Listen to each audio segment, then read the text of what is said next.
Honourable members, please be seated.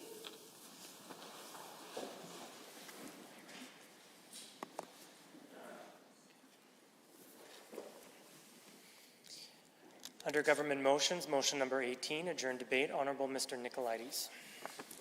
Are there any other members wishing to speak to government motion 18? The Honourable Associate Minister of Natural Gas and Electricity. Thank you, Madam Speaker. I am pleased to speak on motion 18 and to add to the comments of my colleagues on just how damaging a carbon tax is to the lives of everyday Albertans. I'm proud of the many things that our government has done. But our first act as government is on top of that list. Our first act, as promised to Albertans, was to repeal the NDP's job-killing, investment-crushing carbon tax. Promise made, promise kept. Now, here we are 3 years later, with a carbon tax forced on Albertans once again, by a government even more out of touch with everyday family than the NDP were. The audacity of the federal Liberals to raise this tax now, when the cost of everything in Canada is going up, record inflation, just inflation, and their response? Let's make it more expensive, Madam Speaker. Now, I just want to make it clear, Madam Speaker, climate change is real. Human activity has contributed to the changing of the climates. There is no dispute on that. Madam Speaker, what there is dispute on is how we approach it. And you can be pragmatic, or you can be ideological. But make no mistake, there is no difference. Or sorry, there is a huge difference between pragmatic and ideological. They're not the same. If you're pragmatic, you're a practical individual. That means you're solution-focused. Examples of this are what we've done in the oil sands. We have seen innovation and technology come together to reduce emissions in meaningful ways. Those are pragmatic solutions, Madam Speaker. And some examples are carbon capture, utilization, and storage. We are global leaders in CCUS technology. That is a solution to climate change, Madam Speaker. That is a real, meaningful, actionable solution. Carbon capture, utilization, and storage. Some other exciting things that we've done to demonstrate this pragmatic approach to climate change is the partial upgrading to avoid diluting the bitumen, resulting in reduced greenhouse gas emissions. Advanced oil sands recovery, to utilize less natural gas. This is what responsible energy producers do. This is what Alberta energy producers do, Madam Speaker. And you know what else we do? You know what else is a practical solution? Taxing real emitters. You see, Alberta was actually the first jurisdiction to tax carbon. The difference was we did not tax Martha and Henry for heating their home in February. That is so dysfunctionally wrong, Madam Speaker. But what they did do is they taxed the real emitters. And that's how Albertans and Conservatives put a price on carbon. That's a practical solution. But you know what's not practical? That which is ideological. Ideologues embrace the cult of personality. And in the course of doing so, they end up worshipping on the altar of a teenage girl from Europe, idealizing and living vicariously through every tweet. That's what ideologues do, Madam Speaker. Would like to defer to the honourable member. Thanks, Madam Speaker, and to the honourable member. I was enjoying your remarks and the difference between being practical and ideological. That makes sense to me. And I know you know that the folks across the way haven't seemed to have learned a thing, because one of the big reasons they got fired after one term in office was because of the carbon tax, and they seem to be a big fan of it still, so they haven't learned a lot. But I mean, you can talk about whatever you want, but I would like to hear about something that you have spent a good part of the last couple of years on, your area of expertise, your ministry, how this affects natural gas and electricity prices, and just how the carbon tax works into that. I think it's a matter of great interest for whatever Albertans are watching, and maybe the rest of us will learn something. Just a reminder to all members that even on interjections, you're to speak through the speaker, not directly to another member. The honourable member. Thank you, Madam Speaker, and thank you for the intervention. Yeah, this is a great question, because in fact, it is this childlike enthusiasm for carbon tax that has been extremely detrimental to the natural gas and electricity industry. And I'll tell you why, and I can sum it up in one statement, one question. Do you know who loves carbon tax? Vladimir Putin. He loves carbon tax. Do you know who else loves carbon tax? The dictators in Saudi Arabia, the dictators in Venezuela, the dictators in Syria. They love carbon tax because that makes companies in Western democracies reluctant to invest in thermal energy because of this, like I said, this childlike enthusiasm for job-crushing carbon taxes. So that then makes us tied in to autocrats like Putin. And in fact, this is, you know, it is Ukrainian blood that flows through those pipelines because Europe is addicted to Russian oil. And we can't get off of Russian oil because we don't have global energy security. And we don't have global energy security because of the radical left, Madam Speaker. And that's why we're here today. And that's why I ask everybody to embrace supporting Motion 18. You know, I want to go back to where I was on the ideologues because there are some other things we have to talk about. When you're an ideologue, you do things like invite Extinction Rebellion into the classroom. That's what an ideologue does. And by the way, the member for, exactly, Shane, the member for Edmonton Highlands, Norwood, said that ideologically radical activist groups like Extinction Rebellion have a place in the classroom. Ideologues want Extinction Rebellion teaching our children. Well, here's what they teach our children, Madam Speaker. They teach them how to block rail lines. They would teach them how to shut down air travel with drones. They would teach them how to shut down subways, how to vandalize public buildings with red paint. Madam Speaker, bringing Extinction Rebellion does not move the needle on climate change. So it also brings us to the question of ideologues think that we should charge Martha and Henry to heat their home in the winter, and we think this is so fundamentally wrong. But you know, that brings us to the whole question of utilities, because we've seen some exciting conversations in here, and you know, everybody in Alberta knows that the NDP raised the price of everything when they were in government. That's right. And nowhere was that more true than electricity. They, everything that they did had the unintended consequence of raising prices. They got rid of coal. Intended. Thank you. They got rid of coal. And what was the consequence there? Well, the price of electricity went up. I won't dispute the fact that there are benefits to getting out of coal. What I would dispute is the pace at which they made us get out of coal. It was a pace at which Albertans cannot handle. And then they come in here, Madam Speaker, and then they gaslight us. They stand up in this House after bringing in the carbon tax and making utilities more expensive, and they gaslight us by saying, how can you drive up electricity prices? And they try to blame the members on this side of the House. Well, I've done a lot of door knocking, Madam Speaker. Apparently, so have the NDP. If the NDP did half as much door knocking as they do talking about it, they would actually know that Albertans have good memories. Albertans know who brought in the carbon tax. Albertans know who made everything more expensive. It was the Alberta NDP. Now, when I was younger, I don't talk about this piece very much, but I was 21 years old. I was a single dad. I was raising a little girl on my own. I went to school full-time. I worked part-time. I didn't live paycheck to paycheck, Madam Speaker. I lived hand to mouth. I remember the humiliation of having $16 in the bank. And you can't take that out at an ATM. So I had to go into the teller. And I had to say, how much can I take out without closing the account? And she said $15. So I took out $15 and I went to IGA. Remember IGA? It wasn't the cheapest grocery store, but I could walk there and I didn't have to start a vehicle and spend gas driving to the cheaper location. So I remember what it's like to live hand to mouth. I remember the difference that $50 on your utility bill because of a carbon tax makes.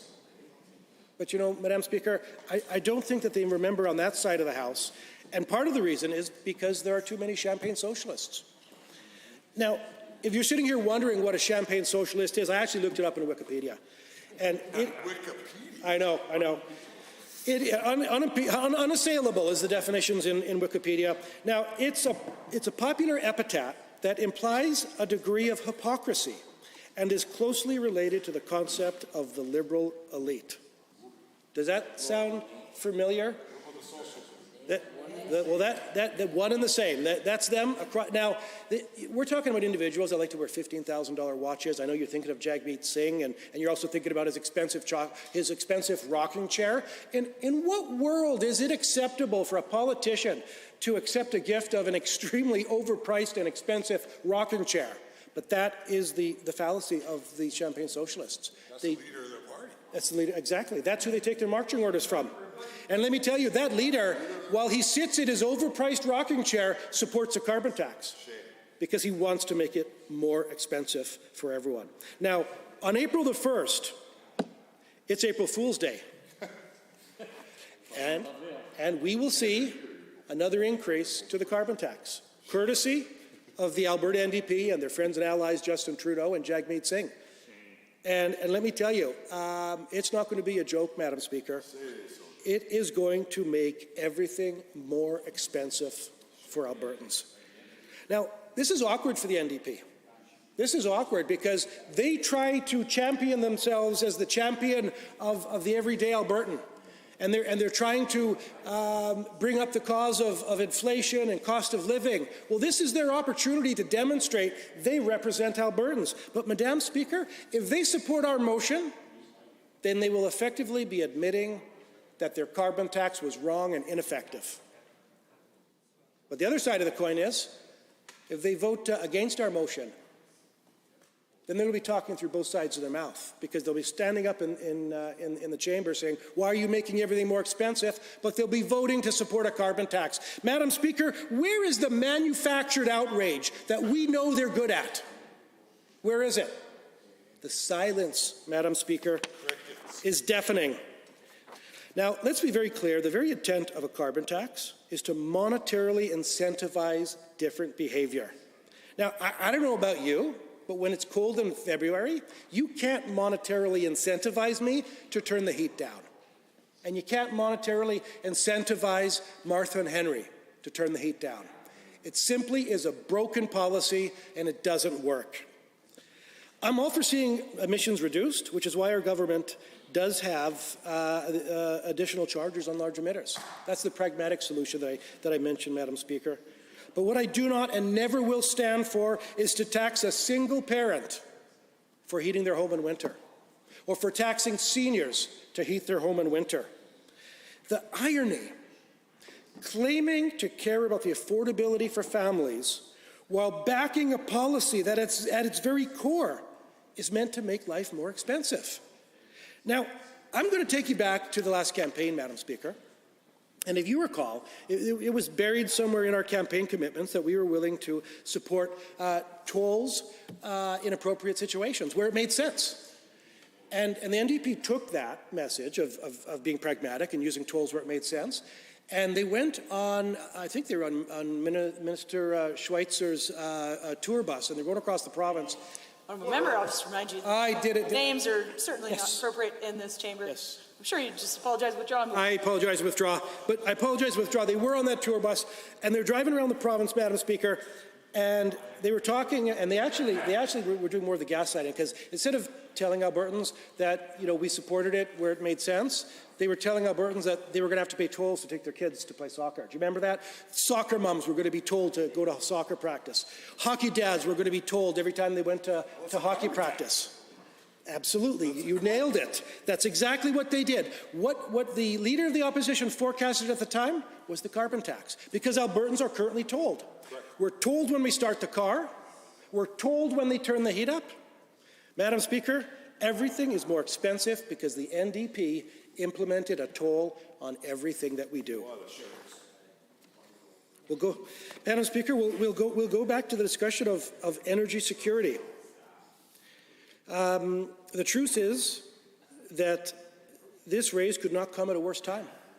In fact, along with this raise comes more of the ideology from this angry left, and they have actually are encouraging, the federal NDP have adopted the same policy that the provincial NDP are supporting, which is a net zero electricity grid by 2035. It's really quite disturbing, Madam Speaker. So I'm going to share a story with you, because Minister Guilbeault was actually in Calgary consulting with the generators on a clean energy future. And Minister Guilbeault said, what can the federal government do to incent more renewable energy to come to Alberta? And you know what the generator said? You can do nothing. Do nothing but get out of the way, because there is literally a tsunami of renewable energy coming at this province. And they're coming here because of our market-based approach. And the worst thing that you could do is take away that incentive for them to come here. Well, guess what, Madam Speaker? That's exactly what they did. Their ideologically driven agenda. They will take away the incentive. They will get rid of the market-based approach that we have. And the one thing that Minister Guilbeault should not have done to incentivize renewable energy, he did by bringing forward net zero 2035 of the electricity grid, which, by the way, is the exact same policy that the NDP brought forward. And there is no path forward for a net zero electricity grid except through higher prices and increased or decreased reliability. So, Madam Speaker, I cannot support this left-wing, ideologically driven agenda to support a carbon tax that makes everything in this province more expensive for Albertans. So I encourage everyone on this side of the House to support Motion 18. And I would like to encourage the NDP to support Motion 18. I would encourage you, stop looking at your feet, stop looking at your screens, look up and engage, and embrace Motion 18, because you will send the message. Honourable member, I hesitate to interrupt. Your time is done. However, just a reminder, you are to direct your comments through the chair and not to other members of the Assembly. Are there any other members wishing to join the debate on Government Motion 18? The Honourable Member for Calgary East. Thank you, Madam Speaker. I rise to speak in support of Motion 18, which reads, be it resolved that the Legislative Assembly call on the Government of Canada to stop its planned April 1st, 2022 increase of carbon tax to $50 per tonne, and is further planned to increase the carbon tax to $170 per tonne. Given that Canadian families are struggling with the highest inflation in 30 years. Thanks to the Minister for sponsoring this motion. Madam Speaker, Albertans have been faced with numerous challenges, especially over the past 2 years from the worldwide pandemic. The increase of federally imposed carbon tax by the Prime Minister of Canada will only hurt families and businesses even further. Madam Speaker, the Calgary East constituents will be ever so devastated by this action and imposition of new and additional taxes. Many members that are supported by the provincial program and benefits will be mainly affected by this decision. Madam Speaker, the increasing carbon tax is going to result in inflation, which will have a significantly negative impact on households and businesses who are already stressed to make ends meet. In this time of increasing inflation caused by the federal government's inflationary policies, the economic and fiscal cost that this planned carbon tax increase will be significant for all Albertans. It's unacceptable that our federal government is thinking of increasing the carbon taxes, especially when families are recovering from the effects of the pandemic. The anticipated 25% carbon tax hike will no doubt harm Albertans and the economy at a time when the province is still recovering.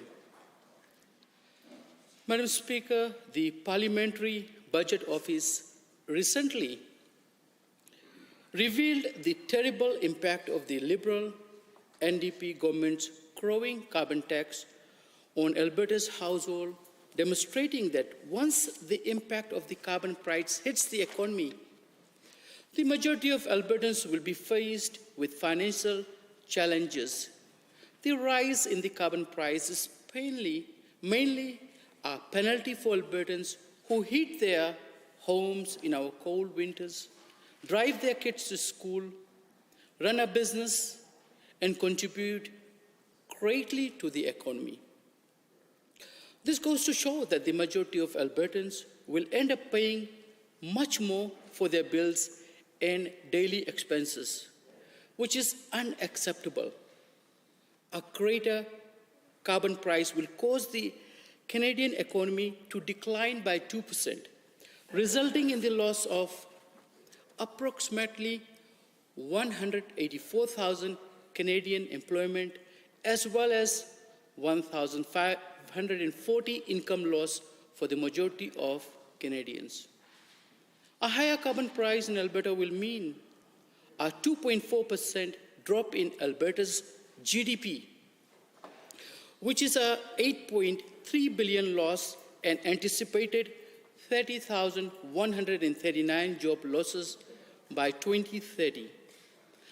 The carbon tax hike of $50 per ton of carbon dioxide from April 1st will add around 2 cents per litre to pump prices and will rise yearly to $170 per ton in 2030. And according to the Bank of Canada, the projected rise in the carbon tax to $50 per ton would boost inflation by an estimated of 0.5%, despite the fact that inflation is already at 30-year high. The federal government and their cohorts from the NDP must abolish their carbon tax hike and stop adding more challenges for Albertans. And Madam Speaker, just recently it had been announced the beginning of April 1st, 2022, Albertans will see the price of gas and diesel drop by 13.6 cents per litre with the removal of the provincial tax. Furthermore, the Climate Leadership Act has been repealed by the provincial government as an act to remove spending restrictions on the existing carbon tax revenue. Through the introduction of this motion, we want the federal government to know that we are fully opposed to the proposed carbon tax hike. The Alberta government is not ready to slow down the economic progress that we are seeing. Our balanced budget and strive to support all Albertans will not be defeated by this insane tax hike. Budget 2022 provides funding for an energy rebate program to help Albertans manage higher natural gas prices. An increase in budget for the next 3 years will support teachers and address cost pressures and transportation, as well as growth in enrollment. And most importantly, Albertans will be provided education and training opportunities they need to prepare for the workforce and for post-secondary operations. Madam Speaker, we can clearly see that Budget 2022 ensures that Alberta remains one of the most affordable provinces in Canada to live and work. Alberta's lower cost of living, combined with the relatively high average earnings and the lowest overall taxes, means Albertans keep more money in their pockets. We want the federal government to hear our message loud and clear that what Alberta needs right now is not additional carbon tax, but to focus on Alberta's economy recovery, on finding ways to make it possible for Albertans to have more money in their pockets. Thank you, Madam Speaker. Any other members wishing to speak to Government Motion 18? Seeing none. The Honourable Government of Environment and Parks. To close the debate. Thank you, Madam Speaker, for the opportunity to rise to talk about my motion today. Thank you to the honourable members who have taken some time to speak about this important motion. I do appreciate the opportunity to quickly close debate on it and do hope that it will enjoy the support of the legislature shortly to send a clear message to the federal Liberal government, particularly Justin Trudeau and some of the extreme environmentalists that are around him, that it is not acceptable to the people of Alberta for them to increase the carbon tax. on Friday and recognize the consequences of that on the people of this province. And most importantly, though, Madam Speaker, I do think it is an opportunity for the NDP to be able to rise also inside this chamber and show that they stand with Albertans and not their close ally, Justin Trudeau. I understand for them the carbon tax issue has been a significant ideological issue for their party. It's something, unfortunately, that they hid from Albertans when they ran in the 2015 election campaign, but that became a major part of their government and the policy that came from their government in 2015. And it would be hard, of course, as the Associate Minister of Natural Gas and Electricity said, for the NDP to completely walk away from that. But at the end of the day, the NDP have to take a moment to recognize, and based on some of the questions that they've asked in question period and the letters that they've presented on behalf of their constituents, we do know that they know that the cost of living and particularly the cost of fuel, electricity, and heating cost are having an impact on Albertans, including the NDP's constituents, and that they want to see action from the Alberta legislature, and certainly sending a clear message to the federal government. At the very least, they should stop with their carbon tax, consumer carbon tax increase this Friday, and try to provide some relief similar to what the Alberta government has done on the same day when the Alberta government will remove the Alberta fuel tax to try to help as much as we can. But unfortunately, I suspect, Madam Speaker, we'll see what happens, that the NDP will continue with their ideological approach when it comes to carbon taxes, which were frankly a disaster. When the NDP was in power, they, as I said, they hid from Albertans that they intended to do this tax, then came in and rammed it through despite the fact that the vast majority of Albertans were against it. Certainly the official opposition of the day was against it, and was sounding the alarm, some of the consequences that we see right now as far as the cost increase and the impact of the cost of everything going up. As a member of as a minister of the associate minister, I should say, of natural gas and electricity just said, it has a significant impact on heat, on fuel for transportation costs, and on electricity, but it also increases the cost of everything in daily life, from when you go grocery shopping, to any product that you may buy, to your Christmas presents that you may buy.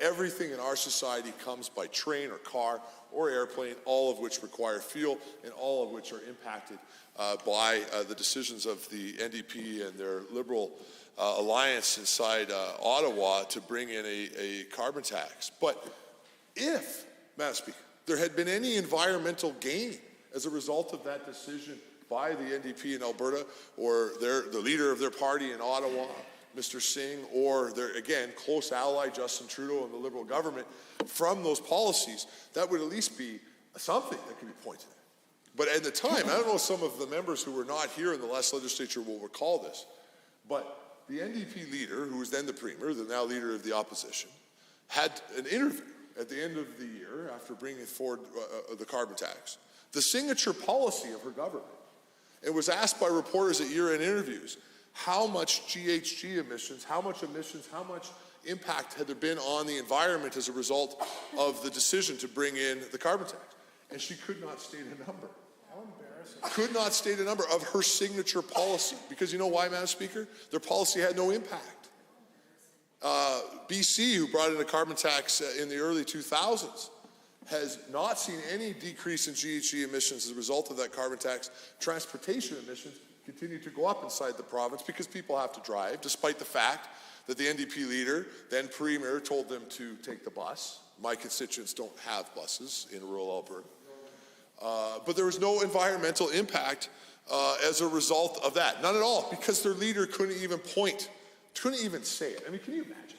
Your signature policy that you've put on the people of Alberta that has raised their expenses on everything. And in a year-end interview, year-end interviews, it's not like a press conference. You're sitting down there, you're prepared to talk about all your accomplishments of the year, and the Premier can't even point, now NDP leader, could not even point to GHG reductions that had happened as a result of that. And it's shockingly disappointing.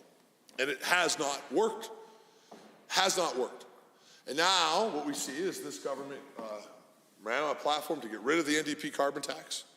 And unfortunately, the federal government is continuing to force a carbon tax on our citizens. Their carbon tax, frankly, is a little better than what the NDP carbon tax was, at least as far as rebates to Albertans.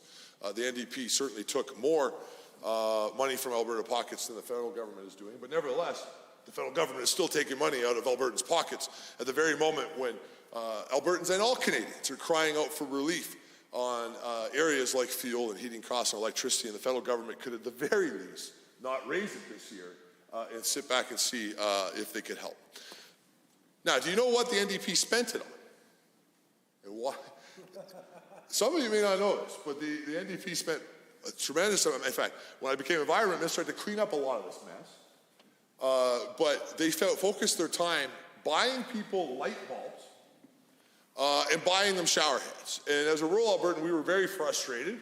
I see the honourable member from Athabasca. He'll know he lives in a pretty remote community like myself. Correct, yeah, they would come and install them. They paid an Ontario company to come and install the light bulbs and the shower heads. But the problem in rural Alberta, and by the way, we were comfortable buying our own light bulbs and shower heads, but nevertheless, was that the shower heads did not work under well water pressure. So the NDP was so disconnected with large portions of this province that they didn't know that we have wells and water and there'd be different pressure issues on that. So they would install these shower heads and they wouldn't work at all. And that's what they were doing with Alberta's climate change money. That's what they were doing when they stuck on fixed income seniors increased heating costs. Stuck on single moms increased electricity prices on top of the boondoggle that they already created in the electricity system and made it so hockey moms and hockey dads had to pay more money to drive their kids to hockey. All that with no benefit at all to the environment. You can't make this stuff up. It's absolutely shocking. Nevertheless, I will give the NDP this. It was different circumstances at the time as far as inflation and some of the cost impacts that we're seeing right now as a result of the changing economy, what we're seeing take place in Europe. So at the very least, the NDP should have the courage today to stand up and send a message to Ottawa today to say that this is not acceptable to Albertans and that they should join with us in making costs easier for Albertans as we navigate through this tough time that the world is facing, our country is facing, and our province is facing. But they won't do that. And I think, we're going to know in a few moments. The reason they won't do that, though, Madam Speaker, is at the end of the day, the NDP party provincially and the NDP party federally are the same party. They are the same party. The members across from me, their leader of their party is Singh. Well, Mr. Singh, who, Trudeau, really, and now ultimately Justin Trudeau, who has signed a coalition pact to be able to keep a minority liberal government held up by the socialists inside Ottawa in power to continue to ram through these job-killing policies and make things more expensive for Albertans. Now, the NDP don't like it when we raise that. You see it during question period, how animated often you will see the official opposition get when this is pointed out. I don't blame them. I don't think I would be part of Mr. Singh's party, but they are. And they need to explain to Albertans why they would choose to support their federal leader, the Prime Minister, and not Albertans when it comes to a simple motion like this inside the chamber. Sadly, we're going to continue, Madam Chair, to see some of the unfortunate policies that we get from an NDP Liberal alliance that are going to continue to make life expensive for the people that we represent. And for the NDP, as the Honourable Minister of Natural Gas said earlier, to be able to stand inside this chamber and in any way pretend like they're a champion of the people of Alberta and not stand up to what we see coming from the federal government when it comes to climate policy, Mr. Speaker, Madam Speaker, I should say, is hypocritical and unacceptable. And I do know Albertans will eventually call on that. Their friend, close ally, Justin Trudeau, who has been shored up now by the leader of their party, unleashed a new climate plan, emissions projection plan yesterday. This is it's a shocking plan, Madam Speaker. In fact, I described it to the media as insane. It is completely unachievable. Would have the ability, or would reduce our economic activity in our province by up to 40%. Would see things like the electricity grid have to remove 80% of GHG emissions by 2030. 80%? There's no way technologically to do that. The only way that could end up working would increase the cost drastically of Albertans as they are trying to pay their electricity bill, and all Canadians, frankly, with that. So, exactly. I appreciate the thoughts from the honourable member from Barrhead Athabasca. With the NDP in question period, talking about wanting to lower the prices and demanding the government do something to lower the prices beyond some of the stuff we're trying at the moment, which is to bring in rebates and try to help Albertans. The single biggest thing the NDP could do to make sure that we could help Albertans on the electricity bills and other bills is to stand with us and tell Ottawa to drop their ridiculous climate policies and their carbon taxes. You know, one of the things inside the document that was presented by the Minister of Environment federally, a well-known former member of Greenpeace who has illegally blockaded buildings before, climbed buildings illegally, and frankly has acted completely against the interests of this country when it comes to environmental policy. But one of the things that he presented in this that's supported by the NDP was the full phase out of the combustion engine by 2036. Trying to put us like, what are we going to be, Madam Speaker, like Cuba, where we're trading gas lawnmower parts, trying to make sure that our cars can work? Madam Speaker, I want you to think about that. The NDP's partner in Ottawa is bringing forward policies to phase out the combustion engine by 2036. That's not that far away. In fact, they've said that they are going to go so far as to legislate and dictate to Canadians what cars they can buy and what dealerships could sell, starting in just a couple of years. Starting with 20% of all the sales from dealerships will have to be 20% electrical cars. Now, first of all, it takes 6 months to even get an electric car right now. Second of all, they're not cheap. And third of all, that's insane. And those are just one of the policies that we see coming forward. No money for oil and gas. No path forward for the energy industry. Most of the investment announced by the federal government in the last 36 hours on this issue is about, quote, investing in transitioning energy workers out of the energy industry. At the same time that we see some of the largest prices for oil and gas anywhere in the world, that the world cries out for our energy resources, and that the NDP and the Prime Minister should be standing up and saying Alberta has the solution not only to the energy problems, but to the environmental problems right here. But they won't do that. Instead, they focus on their ideological beliefs, not on Albertans. Not on Albertans. And have supported a federal government who is now trying to dictate a target, which this province will not stand for, Madam Speaker, of reducing our economy by up to 40%. Unacceptable. And the NDP has to decide, are they with Albertans, or are they with their leader, Mr. Singh, in Ottawa, and ultimately their now leader, Justin Trudeau, of their party? Or can they be pragmatic enough to say, you know what, we may have got this one wrong, and at very least listen to Albertans, who I can tell you the vast majority of Albertans certainly want to see the carbon tax increase stopped this Friday, or not to happen at all, and frankly want to see the carbon tax gone once and for all inside this country, because it does not work. Now, the NDP often, when we talk about this, will actually, I just want to back up real quick, Madam Speaker. We talk about 3 cents on Friday, and that's what it would be, increase per litre, roughly. The plan that the NDP have supported with their friend Mr. Trudeau will result in a 40 cent increase a litre for gas inside this country and in our province. 40 cents, Madam Speaker. I don't know what it was when you started driving. It's a little more than that for me, but not much more. 40 cents a litre from that. That's where we're headed. So at the very least, the NDP should be able to support a pause for some rational thought on what the impact would be of this on Albertans. But sadly, I think we'll continue to see the NDP abandon the people of this province and not stand with them today. Honourable members, on Government Motion 18, as moved by the Honourable Government House Leader, on behalf of the Premier. All those in favour, please say aye. Aye. Any opposed, please say no. That is carried. A division has been called to ring the bells.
Members, the division has been called on Government Motion 18. All those in favor of the motion, please stand.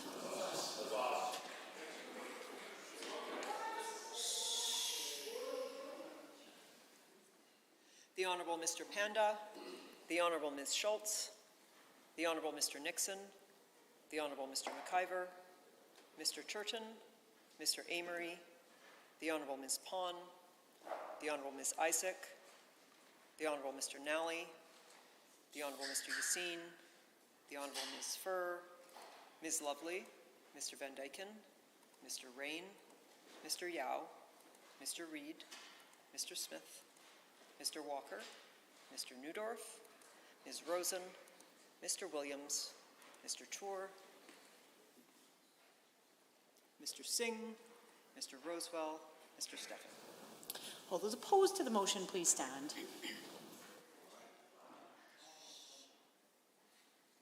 Mr. Sabier, Mr. Egan, Mr. Fian, Member Carson.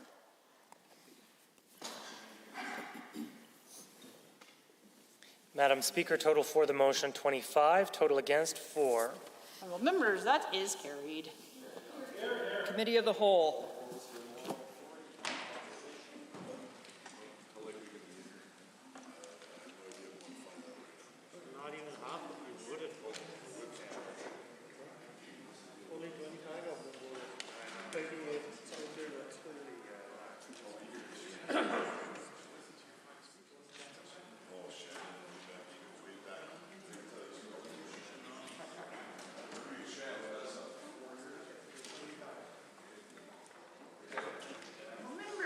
Call Committee of the Whole to order. Committee of the Whole has under consideration Bill 6, the Emblems of Alberta Amendment Act 2022. Are there members wishing to join the debate?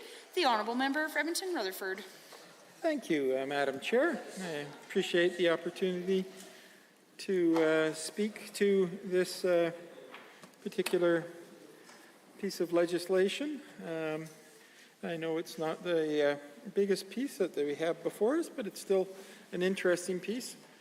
And I'd like to just share with the House a little bit about some of the Blackfoot history around the gem, which we are making the official gemstone of the province of Alberta. In the Blackfoot community, it is frequently referred to as the Buffalo Stone, but of course in Blackfoot it's called Inniskim. And it is a stone which is really the fossilized remains of Ammolite, which is a creature that lived 71 million years ago, or Baculite, as it may be called. And there are very interesting stories about the history of the stone that I think are worth talking about. As I mentioned, the stones themselves are somewhere in the neighborhood of about 71 million years old. They typically are really only sourced here in the southwestern corner of Alberta and some area around. But it is actually quite unique to this area of the world, and has had a very important role in Blackfoot history. And it's still used in ceremony on a regular basis. I know I received some some Ammolite from the Blackfoot community when I was Minister of Indigenous Relations, and was given a little bit of instruction on it, but I've taken some time to make sure I learned a little bit more so I could talk about that today. In this particular case, people I'm sure are quite used to seeing the coiled type Ammolite that comes out of the Rocky Mountains on a regular basis, and they're quite beautiful. I certainly know many people that have bought pieces of it and had them polished, or bought polished pieces, and display them in their homes or in their offices because they're actually quite engaging. In this case, while it's the same sort of creature, what typically makes the buffalo stone are the linear ones rather than the coiled ones. But the same nature. If you look carefully, you can see that there is a creature with cell divisions in it that result in some things. But if you were to actually try to go look for Ammolite in the mountains, you would not recognize it unless you actually had some skill. And that's one of the things that the Blackfoot community quite pride themselves on. Because when you look at the stones as they exist in nature today, they typically just look like many other stones. Because over 71 million years, of course, the outside of the stone has been kind of bled of color. And so you need to have some skill to be able to recognize it. And it is a certain, there's a certain pride in the Blackfoot community to being one of the people who can identify and recognize this stone in its natural state.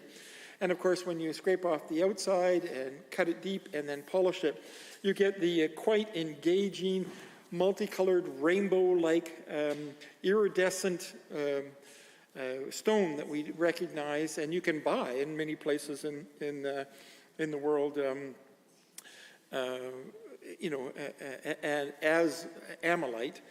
The stone itself has,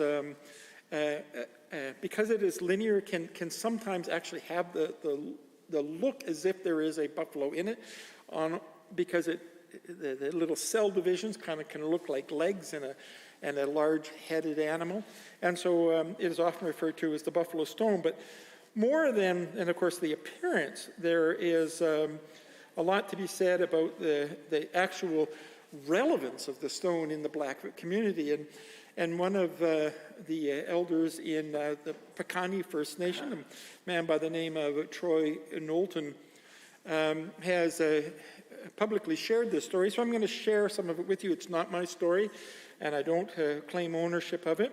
I really do want to recognize Troy Knowlton for this story.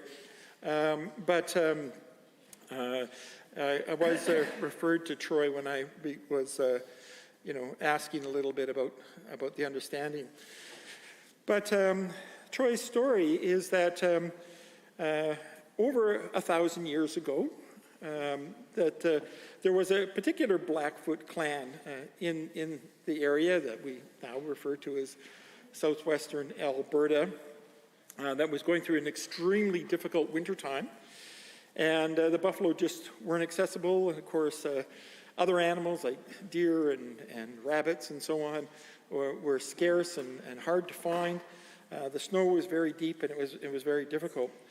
And then one night, one of the members of what we refer to now as the Piikani First Nations, of course they were all Blackfoot at the time, but a young woman had a dream, and in the dream a spirit visits her and tells her that the Creator has heard her prayers about the starvation of her people, sees the struggle, and has sent to the community a gift.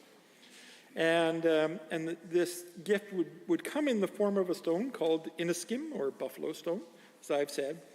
And then the Spirit gave her instructions about where to go, where she could obtain the stone. And of course, also instructions about how to obtain the stone and what to do with the stone when it was obtained, so that it would be obtained in ceremony and used in ceremony. And the Spirit indicated that the young woman would be able to hear the stone singing to her. And often in the Indigenous community, knowledge is shared in song, and this is one of those occasions.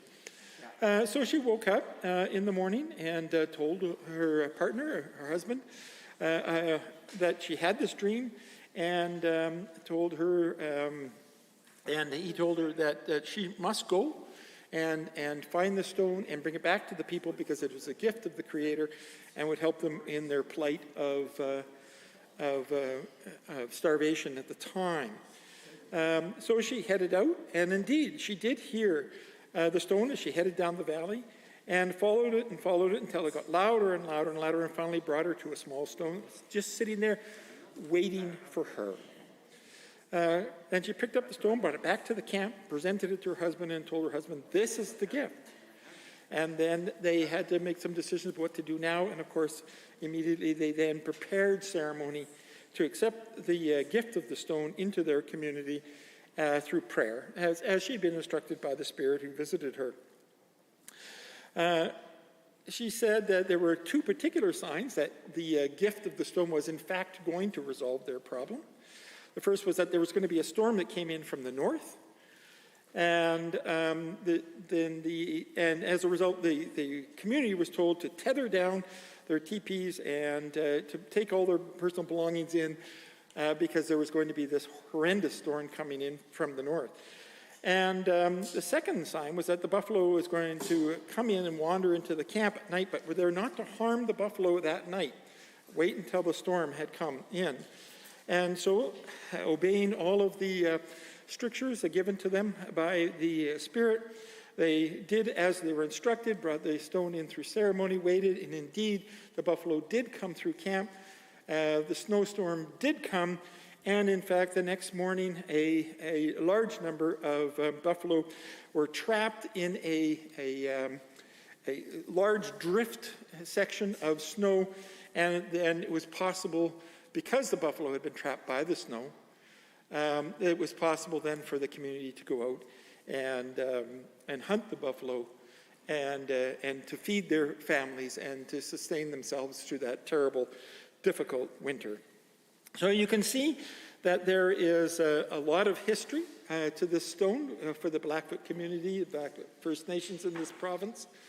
And even to this day, it is very important to the community because it is still used in ceremony and is often given as a gift to show some respect to people who is given to, and to share Blackfoot history, tradition, and culture with the guests who received the stone. I keep my copy of the stone on my desk at the Federal Building alongside other natural stones from the Rocky Mountains and the North Saskatchewan River, because all of these represent to me the fantastic land of the province of Alberta and the great benevolence that we've been given to share with each other. And so as a result, I'm quite happy to be able to stand up tonight and to speak to this bill in which we will be making the decision to officially make, although there's been some history of this already in the province, but officially make Ammonite the official gemstone of the province of Alberta. And I encourage everybody in the room to go out, learn a little bit more about Ammonite, spend some time with the Blackfoot community, and share with them the incredible culture and traditions and ceremony in which they have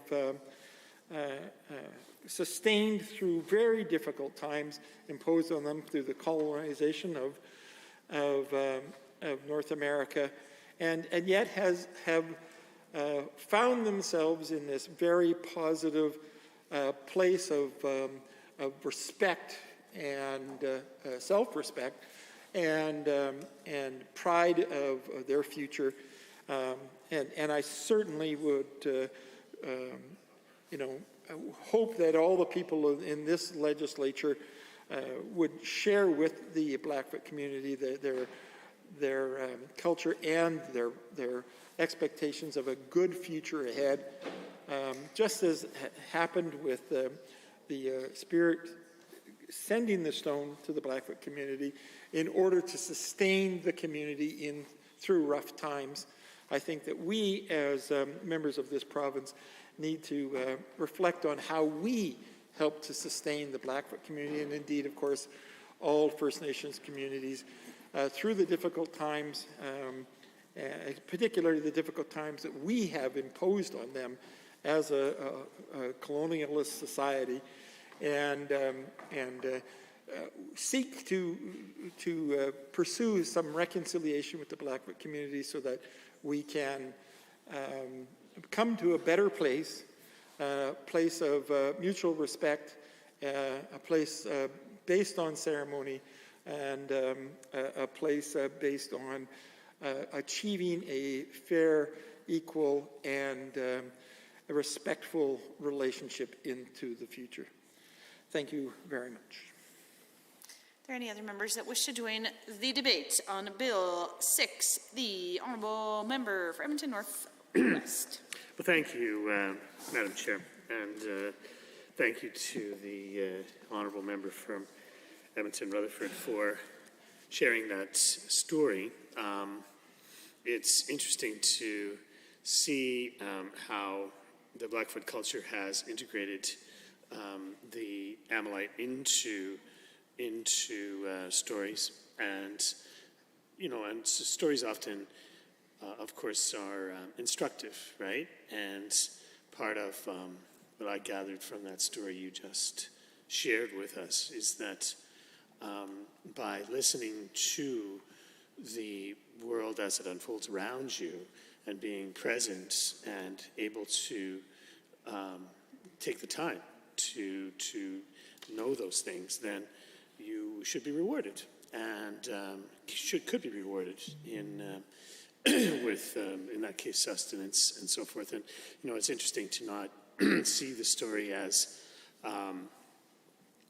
looking at the stone itself as a something to covet, right? But rather to listen to what the story that goes through the stone, and then what that entails instead. And so, we have a slightly different version of Ammonite here in 2022, which is still quite, I think, fair and reasonable. It's been recognized as quite a beautiful gemstone, right? If it's properly cut and polished, right? It looks very much like an opal, right? Or maybe opals look like ammonite, I guess we could say. And the value of it intrinsically and as a commodity, as a jewel, is growing quite a lot. I found it interesting just talking to honorable member from Beverly Clairview yesterday, and he told me that when he was the economic development minister, they'd had a trade mission to China, and one of the members that came on the trade mission was a ammonite broker from Calgary, and so that I found that quite interesting. And I remember as well, just reflecting right now, while door knocking, that one of my former constituents in the Wellington neighborhood, so I guess that would be yours, yes, Sunday now, but he was also an ammonite broker. I'll tell you where he lives later, okay? And was very interested in sharing that as a way to develop some commercial operation around Standoff, Alberta, I believe, if I'm remembering correctly. And so, in fact, that's where a lot of the ammonite comes from, around the St. Mary River. Takes care of the excavation of into the layers between like 30 to 60 or even 80 meters down in the strata to them. That's where these ammonite fossils are, right? And so in fact that's what they are, is from an ancient seabed, or a series of seabeds that would have existed tens of millions of years ago, I guess. I don't really know. So anyway, it's nice for us to look for ways to expand people's knowledge about the natural world when we do choose these emblems. And I think that it's instructive in the widest possible way, and I think that the importance of including a very strong First Nations element into our curriculum in the province of Alberta must, include not just facts and memorizing lists of all the emblems of Alberta, but some of the cultural stories and significance, as the member from Rutherford pointed out, looking for that wider meaning for young people to look at our world and see and help us to animate that world around us. And I think that is part of what emblems should do.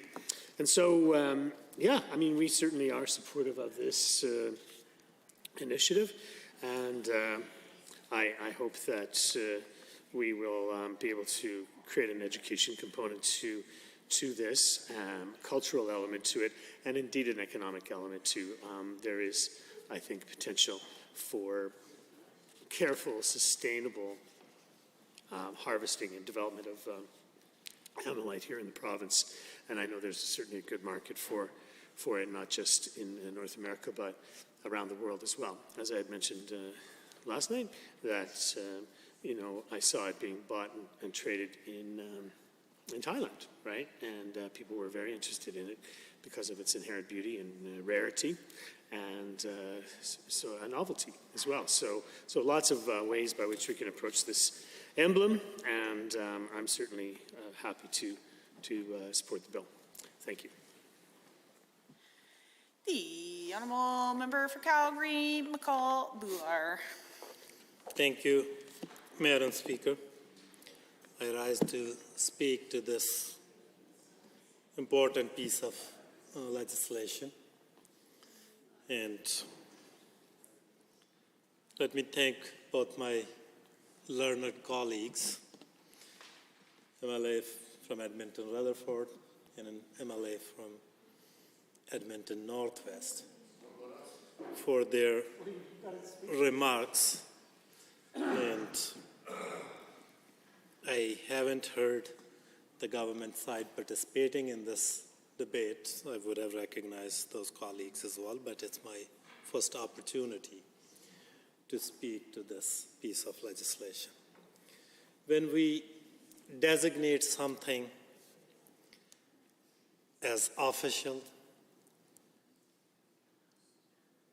we can talk about that in many different ways. I think one, it highlights that particular thing, that it is important to the cultural, economic, social life of the province. It can highlight the significance of that particular thing to the life of province, to the heritage of province, to the culture of province. And in this case, this bill designates Emmelite as the official gemstone of Alberta. And when we look into the history and background and its cultural significance, I think it's quite appropriate that we are doing this. And as my colleagues highlighted, the sacred nature of Emmelite in the lands of Blackfoot territory, especially along the St. Mary River of southern Alberta. I have seen this stone in many places. I may have seen it in my colleague's office.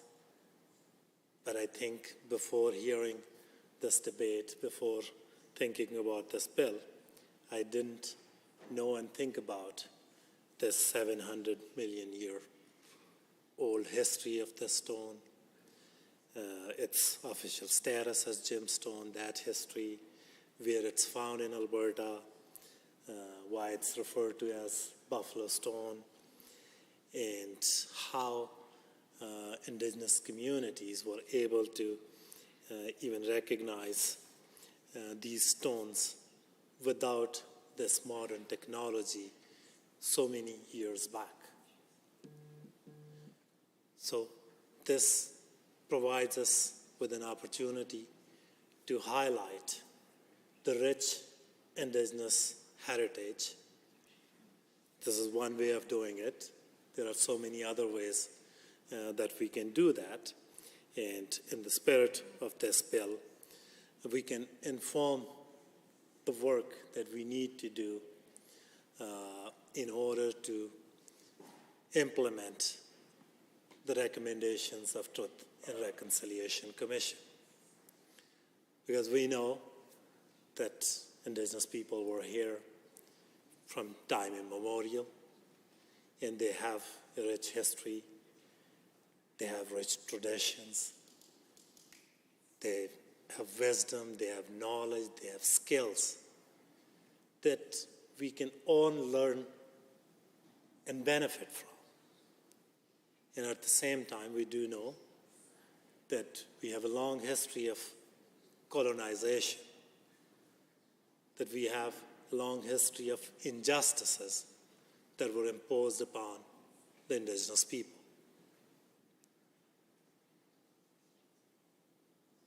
And as we move towards a common and prosperous future, we need to think about that how we can reconcile with the past, what we can do to make good on the wrongs that were committed during that colonization, what we can do to highlight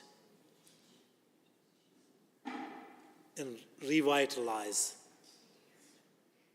those rich indigenous cultures and traditions, how we can help them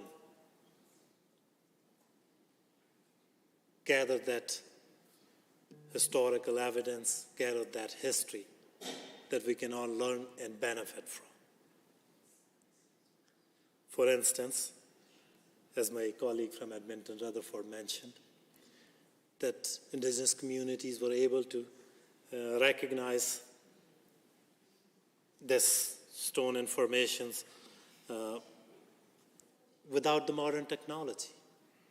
And now I understand that in mining, I guess in the gemstone area, there is commercial development.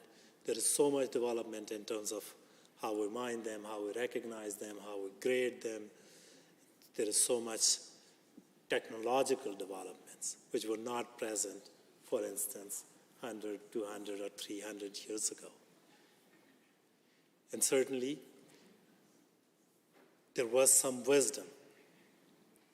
There was some skill set within indigenous communities, within indigenous people, that they used, that they relied on to recognize these things, to collect these things. And not only that, I think there is a spiritual significance attached to it. The name, the buffalo stone, I guess represents that in indigenous communities, they have long been hunting, they have long been using buffalo as source of food, as source of prosperity, as source of survival. So these symbolic gestures, these symbolic designations, in fact, do mean a lot. In fact, do create and open opportunities for all of us to learn about indigenous cultures and traditions. And there are so many things that we can do as a government, we can do as a legislature to highlight those traditions, to highlight that forgotten history that often ignore history.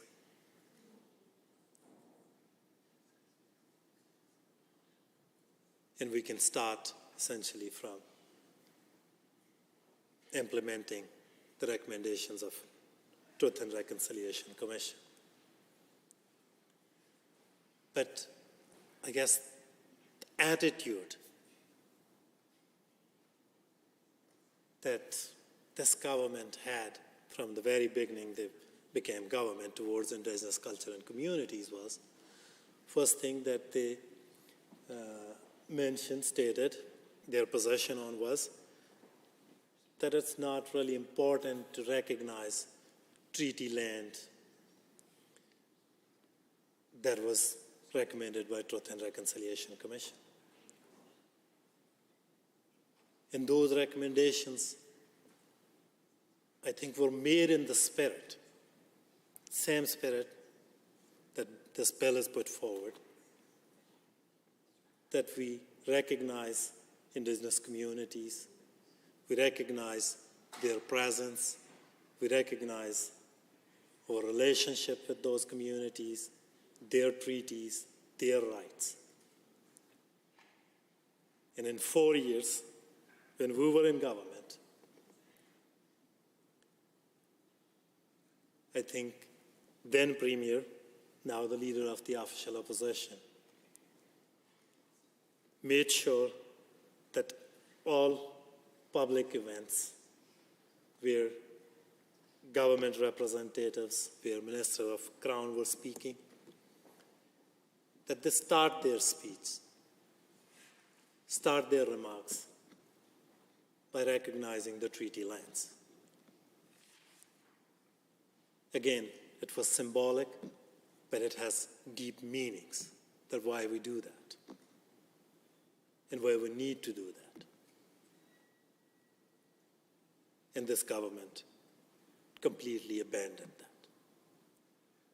So today, while we are talking about an important gemstone that has significance to Indigenous communities, I hope all members of this House will take this opportunity to recommit themselves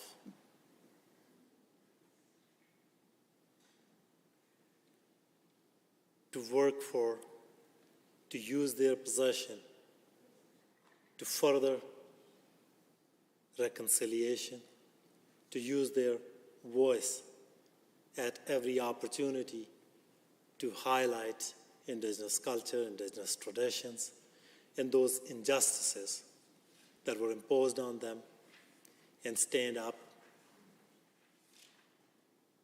to voice their support for implementation of Truth and Reconciliation Commission's recommendations.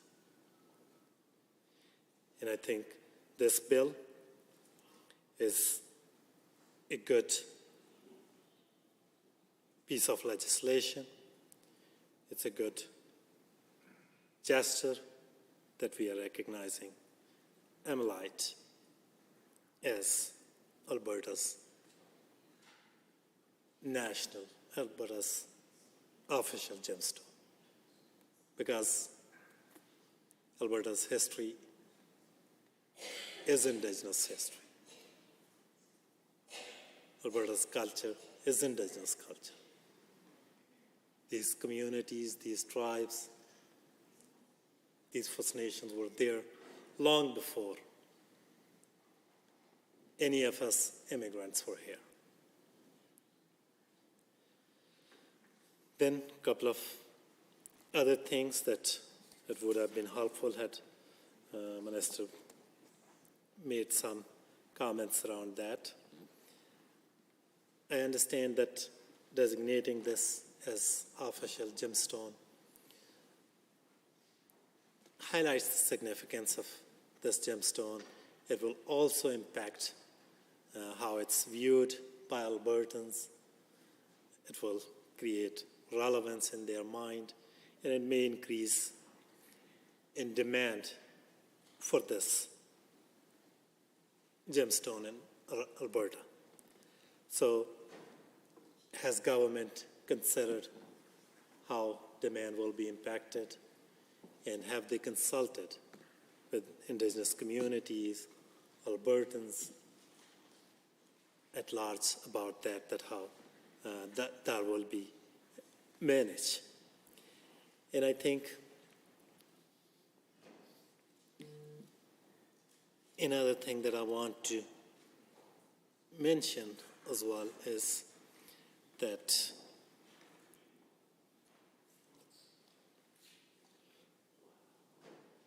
its designation will certainly highlight its significance. So whatever the decisions we make respecting this, that we include Indigenous communities and their voices, and we try to educate all Albertans about this and Indigenous history, Indigenous culture, Indigenous traditions, in particular those First Nations who are part of our province. So again, thank you for listening to me, and thank you to the Minister for bringing forward this piece of legislation. And on the side of the House, we will be supporting this legislation. Thank you, Madam Chair. Are there others wishing to join the debate? Seeing none, I shall call the question on Bill 6, the Emblems of Alberta Amendment Act 2022. On the clauses of the bill, are you agreed? Any opposed? Carried. On title and preamble, are you agreed? Any opposed? Carried. Shall the bill be reported? Are you agreed? Any opposed? That is carried. The Honourable Minister of Status Woman. Madam Chair, I rise to move the committee report, Bill number 6. Having heard the motion to rise and report on Bill 6, all those in favour, please say aye. Any opposed, please say no. That is carried. We shall now rise and report.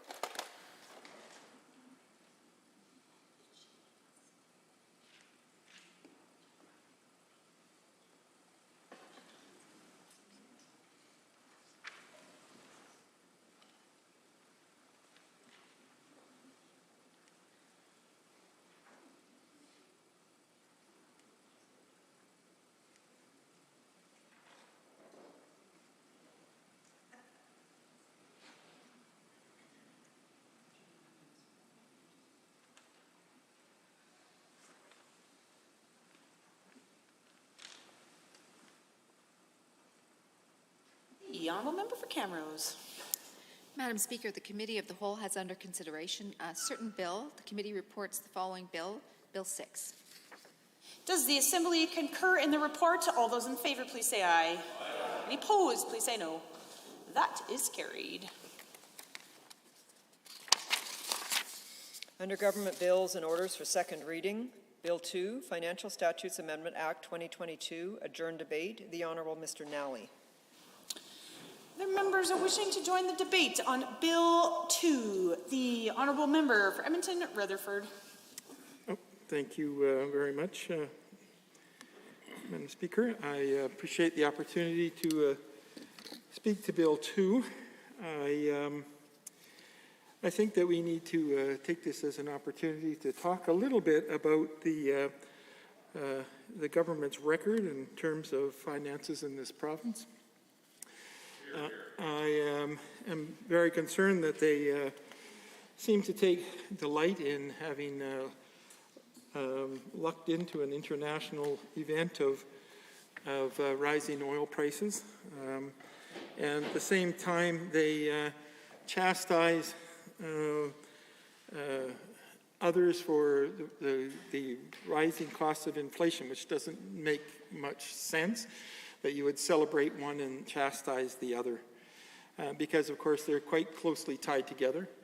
I know that, for example, this government has, complained that some of the decisions being made by governments in Canada and indeed around the world around trying to reduce carbon in our atmosphere are such that they feel that we should not be trying to reduce carbon at this time because of inflation. And yet analysis done by people like Trevor Tong, a professor at the University of Calgary, have demonstrated that, well, for example, the price of food has gone up 19% over the last 7 years. Only 0.4% of that is actually attributable to carbon levies, for example. And that really what's happening in our world is that we have a situation where certain individuals are gaining more and more wealth, but that wealth is not being shared widely in the public, and the average person doesn't have that kind of wealth. And, I think that we need to carefully look at what this government should be doing and to take some time to challenge what it is that they are not doing. They are not actually addressing the issues of inflation. I know they sort of make claims that somehow they are going to try to make life cheaper for Albertans, but the vast majority of their actions have actually been to increase prices on Albertans in this province.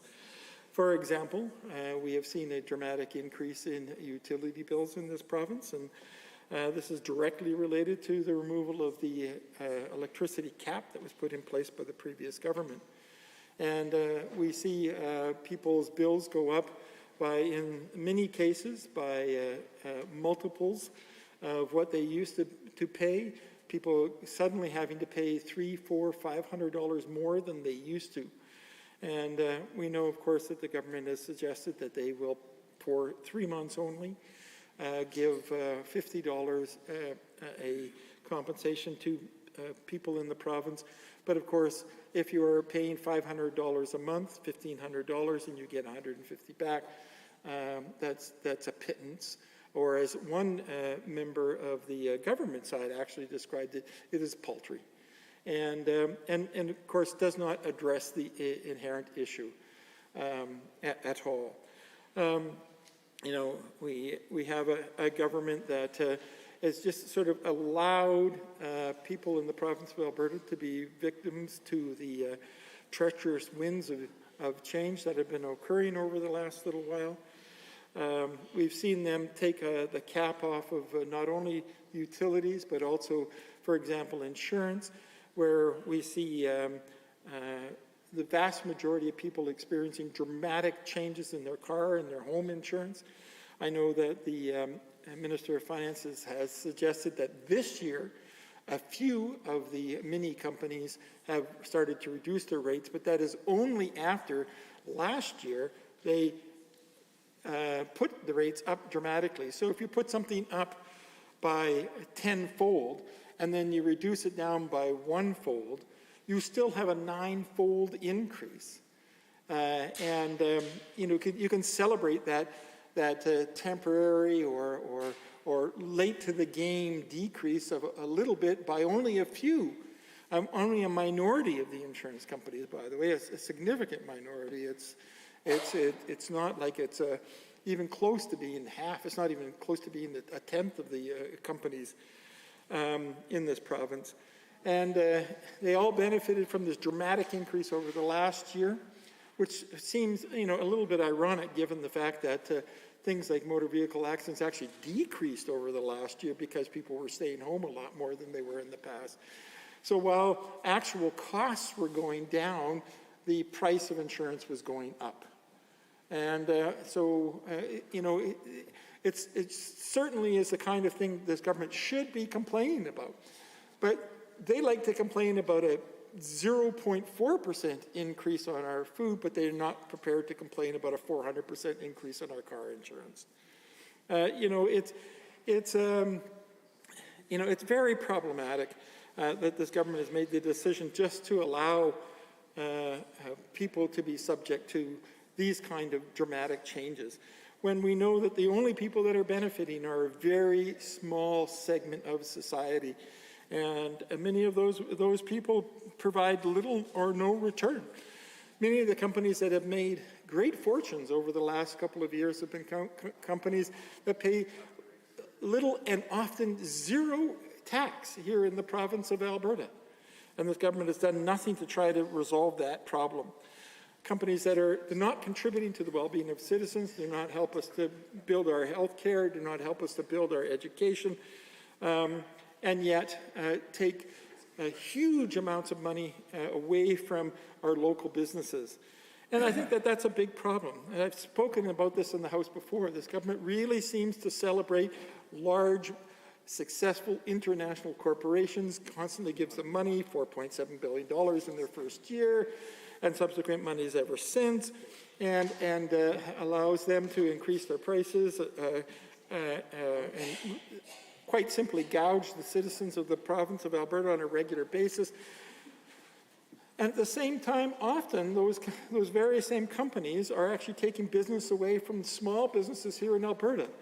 And one of the things we want people to remember is that small businesses in Alberta actually employ more people than large corporations do, if you add them all up throughout the province. but they're suffering greatly under this government and this government's total lack of action. I've had many small business people call me and complain about the difficulties they have with this government. I've had people complain about the fact that when they try to get contracts with this government, the government tells them, no, we're going to go with a large multinational or large corporation because we can get some kind of a better deal, which of course means that small businesses never will have a chance to actually move forward. In one case, this small local company, it actually wasn't even all that small, but a local Alberta company found out that they couldn't even apply for a contract unless they had been receiving other contracts from the government sometime in the last 5 years. So they actually made a condition. Oh, I'm sorry. Yeah. No, please, go ahead. Thank you very much, member from Edmonton Rutherford. As you know, I've done a lot of advocacy for small businesses in the community of Edmonton Ellerslie, as well as throughout Alberta. And yes, the members on the other side like to pretend as if they're the ones who are doing all they possibly can to help small business here in the province of Alberta, when yet throughout the entire pandemic, they did absolutely nothing to curb the costs and the economic crisis that small businesses were going. And not only that, a member from Edmonton Rutherford, I do believe when we were in government, we actually lowered the tax rate for small businesses here in the province of Alberta. And I wouldn't mind knowing how your constituents and the people that you interact with actually feel about this. Thank you very much for the introduction. Sorry, I didn't see you behind me there, but no, I think what you've said is absolutely true, and it continues. Clearly, the member from Edmonton Ellerslie has a similar experience that I do, and that is small businesses are telling us repeatedly that this government is not helping them at a very difficult time and has done nothing in terms of legislation in order to make their lives better. And as I was just speaking to a little while ago, they're actually putting in rules that make it impossible for them to actually get contracts so they can actually be successful.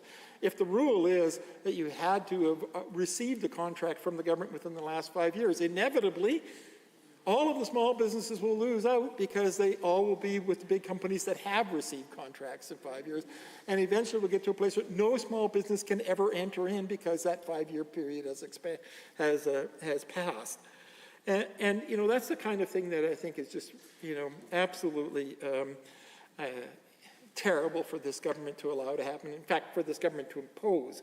And I must say that I want to give some credit here, by the way. I did make numerous phone calls and have numerous conversations with a member of the civil service around the particular incident I'm talking about, and they themselves were extremely helpful and responsive, and I really want to congratulate them for being good public servants and helping me to understand, you know, what the problem was and why this company was not getting the contracts that they should get. And ultimately, we just came to the point where the poor civil servant just had to say, I am sorry, there's nothing we can do. I must tell you, I fundamentally agree with the problem, with the, you know, your concern about the problem that you've identified, but the rules are the rules and I can't change anything. So I would like to thank the civil service for trying and making sure that I fully understood what was going on. But they were not able to actually change the rule.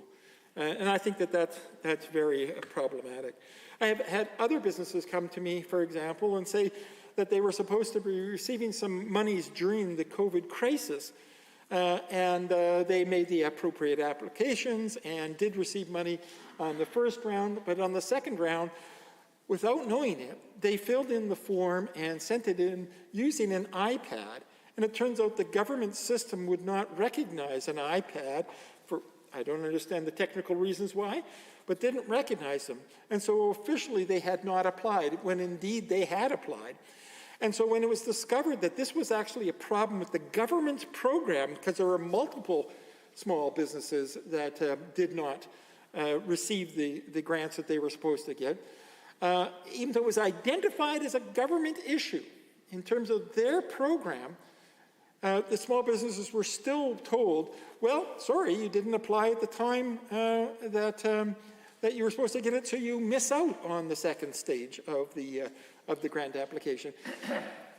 Even though they clearly were eligible because they had received the first round of the grant application, and they had indeed filled in the form, but happened to fill it in on an iPad, which many people would, of course, because that's a functional tool for many small businesses, be carried around while you're doing your work at the small business and so on. They were still told they were not eligible because they didn't apply when indeed, in fact, they had, just the government did not acknowledge the application. So this is the kind of experience I have small businesses coming to me with constantly in this House. And so it's become very evident that small businesses do not see this government as pro-business. They see this government as pro-corporation, which is very different than pro-business. And these same companies are now coming to me saying their utility bills are getting to the point where it may drive many of them right out of business. And so here we have again a situation where time after time I have members of the business community, the small business community, coming to me in my constituency office and talking about the fact that this government is making life more difficult for them, and in fact is surrendering local small businesses to the greater power of the large international corporations. It is very much an anti-Alberta kind of stance this government has taken. And of course, average families have seen similar kinds of issues in terms of their own personal budget, because of course they're all paying more for school fees now because of the changes this government has made to funding schools. They're paying more on their insurance and on their utilities, that I mentioned before. They're paying more for even their recreation, like going to parks and using Alberta's great wilderness. All of these kind of things are happening, and now that we are getting very close to tax time in this province, they're finding out that they are paying more than they would have if the government had not de-indexed the tax rolls. And so, every time they turn around, they're being slapped down by this provincial government. And the only people that are doing well under this provincial government are the people who were doing well before, the international corporations. It certainly is a government that is in favor of wealth accumulation, but it's not in favor of average people trying to make a decent living for themselves. And we certainly need to see this change, and we need to see this government change in 2023. Honourable members, second reading of Bill 2. Are there others wishing to speak to the bill? The Honourable Member for Edmonton West Henday. Well, thank you, Mr. Speaker. It's an honor to rise this evening, and particularly following the previous member, the member from Edmonton Rutherford, is always a privilege to be able to do so and hear those comments. And I share many of the concerns brought forward by that member and other members of my caucus on this side of the House, and particularly around the idea that we see in this bill, Bill 2, Financial Statutes Amendment Act 2022, the continuation of this government's decision to go forward with the $1 billion tax grab. Of course, this is a move to tax inflation at a time when we are seeing rates of inflation. Recently, Statistics Canada measured at around a 30-year high of 5.7%. And of course, that's quite a bit higher than what this UCP government's budget 2022 actually estimated inflation at. They had said about 3.2%. And so, again, when we look at this idea of bracket creep, which we've heard time and time again, that the Premier, when with the Canadian Taxpayer Federation, when that Premier was a member of federal parliament, railed against this idea of bracket creep and called it pernicious and insidious tax grab. And unfortunately, we find ourselves in a situation here where now what he once railed against so often is potentially one of the largest tax grabs that we've seen in some time. And so it's interesting to see how we've gotten here, especially and particularly when we find ourselves in a situation with inflation at a 30-year high, a government continuing down this path of putting more and more costs on working Albertans at a time when the cost of everything is going up for them. Again, as the previous member stated, we see utility bills day in and day out, stories coming in from our constituents to our offices that we've had the opportunity to share, just some of them that we've heard. You know, utility bills going up by hundreds and hundreds of dollars, and unfortunately this government's idea to fix that is not really a solution at all by any means, and barely a Band-Aid, Mr. Speaker. We look at, again, the member from Edmonton-Rutherford brought forward the idea of insurance costs increasing so much, and we saw last year many Albertans seeing increases of upwards of 30% at a time when they are driving far less, often having their vehicle parked for the majority of the time, but still having to pay increasing costs because this government has been so unwilling to take any action. And so, again, on one hand, we see this UCP government lowering the corporate tax rate for the largest, most profitable corporations to the tune of $4.7 billion coming out of the pockets of Albertans. And at that same time, they're turning around and telling those Albertans that at a time with such cost increases, they're also going to take another $1 billion out of their pockets to use as the government sees fit. And so that's truly unfortunate, Mr. Speaker. I think that if at all we were to consider this, I couldn't imagine a worse time. And you may recollect, Mr. Speaker, that it wasn't too long ago, I believe in 2020, that we saw this government move forward with new rules that allowed employers to average hours worked by employees, over 52 weeks rather than 12 weeks. And we saw this change because it took massive amounts of money from employees that quite often were working overtime, very likely working shifts of over 44 hours per week. And this was particularly felt by those in the oil and gas industry who may be working these extended weeks and potentially on for a few weeks, off for a few weeks. And these kinds of changes that this government has made have been devastating for workers in our province.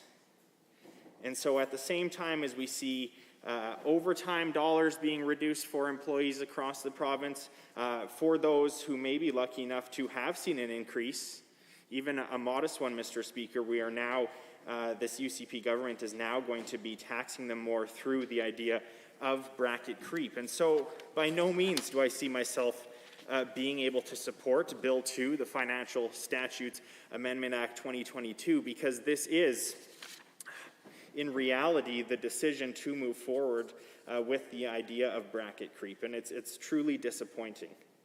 Again, I truly hope that the government might reconsider. Very doubtful, Mr. Speaker, but I think now is not the time to move forward with this, and I question why, again, the Premier, a member who has been quite outspoken about the idea of bracket creep being insidious and a pernicious tax grab in his own words, is now going back on that idea and moving forward to tax Albertans so much more.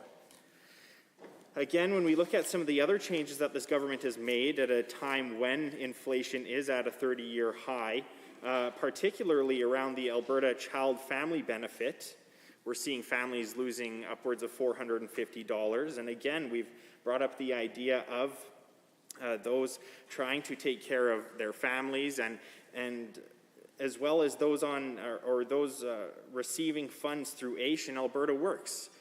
Other programs that this government has moved forward with, essentially drawing back the buying power and the purchasing power of Albertans who find themselves on these programs. And I just have to question why, Mr. Speaker.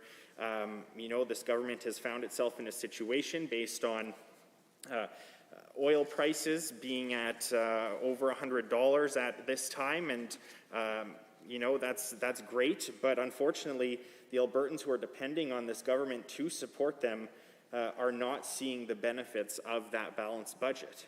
And it goes past those that are receiving AISH, that are receiving the seniors benefit, that are receiving the Alberta child benefit. It goes to every single Albertan across this province. When we look at the decisions of this government regarding education property taxes, we've seen those forced to increase, and those have real impacts on not just those, again, that are accessing government programs, but every Albertan who is paying property taxes in the province. And again, it goes past that, Mr. Speaker, when we look at the decisions that this government has made and their inability to form strong relationships with municipalities. We see this government and this minister making decisions that are going to increase the borrowing costs to our municipalities, and we recognize that through these hardships, municipalities have to find themselves in a balanced budget situation, which is understandable.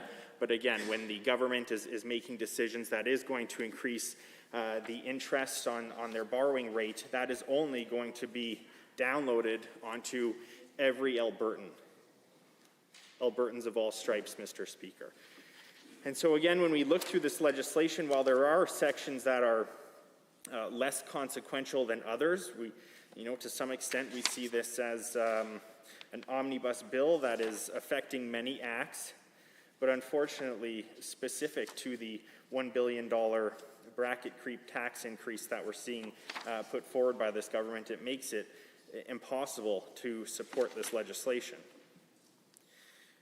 Now, just a couple other things that I specifically had questions around. We do see some changes to the Tourism Levy Act, some changes to the language, which is understandable, but we all are also seeing that it will become mandatory for organizations like Airbnb to charge the tourism levy and remit that to the government of Alberta. And so I'd be interested to find out if the minister or any members can potentially let us know what kind of costs are going to be associated with that to those organizations, or what kind of revenue the government expects to see from that, or maybe it's not much of a change across the board. I would just be interested in hearing more about that. We do also see some changes to the Tobacco Act, which are going to reduce the tax rate for chewing tobacco, and I found that interesting when I first saw it. I have seen that we were taxing this product quite a bit higher than other provinces, and so this is going to bring it more in line. I think that there was the idea of that Albertans are leaving to other jurisdictions to actually buy this product, and so I'd be interested to find out if the government has any numbers on how that might be reflected with the changes, if there is going to be an increase in tax revenue from that, what that increase might be, if it's negligible, if it's substantial. I would be interested to hear more about that. But again, while we are seeing acts amended in here, sometimes just basic language changes that are needed to modernize that, there is, at the end of the day, this massive increase to the tax burden on everyday Albertans put forward by this government, and it's truly disastrous at any time, but specifically as we find ourselves continuing through the COVID pandemic, when Albertans are simply trying to make it day to day. This government is telling them that it is going to cost more to live in this province, essentially no matter who you are. And unfortunately, for those Albertans who find themselves on programs like I mentioned earlier, like the AISH program, like Alberta Works, this government is truly leaving those Albertans behind. And so with that, Mr. Speaker, I think that I will conclude my comments, but again, I do not see myself supporting this legislation. I think that the Premier has done a complete 180 on where he once stood on issues of bracket creep, and I think it's deeply unfortunate. I think the idea of it, especially right now, is deeply flawed, and I don't know how we found ourselves in this position. I hope that he will, at some point soon, before this legislation passes, reconsider. Thank you. Honourable members, on Bill 2, its second reading, the Minister of Municipal Affairs. Thank you, Mr. Speaker. I'm pleased to rise and speak on Bill 2, the Financial Statutes Amendment Act 2022. And Mr. Speaker, I've been listening to the comments from the other side of the House, and I guess I'd first of all like to say that we should probably give some lessons on how to do a Google search, because if one did one could find Bill 2. Because, well, the folks spent a bunch of time just now talking about stuff. I struggled to find anything that I heard that was true, and I struggled even harder to find anything that was in Bill 2.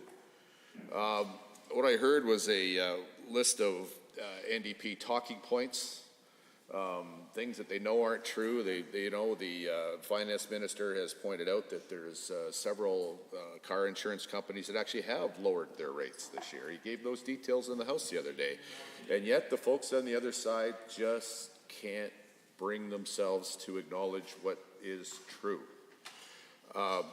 Mr. Speaker, again, I suppose that there could have been several points of order just for not talking about the bill at all, because I could be wrong, but I would be challenged to find anything I heard in the last set of speakers that actually touched on Bill 2. It just wasn't there. The folks on the other side are just not doing their homework, just not paying attention, just not serving their constituents by talking about the legislation that the House is actually considering right now. It's really sad, and a lot of things that they talked about they know aren't true. I mean, nobody took away more jobs than the NDP did when they were in government in this province. Of order has been called. The honourable member for Calgary, McCall-Boular. Under 23 HINJ, the minister is making comments such as that there was no truth and whatnot. That will cause disorder in the House. Members from this side were speaking to the Bill 2, which is Budget Implementation Act, not Amendment Act, as Minister said. And anything that this bill will implement is in the budget, and whatever colleagues are saying, that was well within the purview of this legislation. I think it would be better if Minister keep his comment to the bill. Thank you. The honourable minister, should he choose to defend the point of order? Well, Mr. Speaker, it's clearly a matter of debate, what we have here, and I stand by it. I appreciate that the honourable member doesn't like to hear his members corrected, but I stuck with the rules of the House. I didn't point to any particular member. I certainly disagreed with what the folks there said. That's what we do here. We debate. These are all matters of debate. Every single matter raised by the other side first. I was just correcting the record, which I think is the definition of debate, Mr. Speaker. It's not a point of order. It's just a matter of debate. Well, are there others? I do agree, and I am prepared to rule that this is a matter of debate. I'll just provide a little bit of caution that the minister is getting very close to being creative about language around what may or may not be factual inside the chamber. And he's getting very close to implying that members were lying, which of course would be a point of order if that was the case. And so I just, a little slight caution there for him. The honourable minister, this is not a matter, or not a point of order. I consider the matter dealt with and concluded. Thank you, Mr. Speaker. And this is Bill 2. That we're talking about here, and the honourable members on the other side, frankly, I will stand by what I just said. You've made it clear I was on the right side, and I will take your caution to make sure I remain on the right side of what the rules are, Mr. Speaker. But the fact is, the folks haven't talked about the bill. And right so far, I haven't either, because I've been busy correcting the misinformation that came from the other side.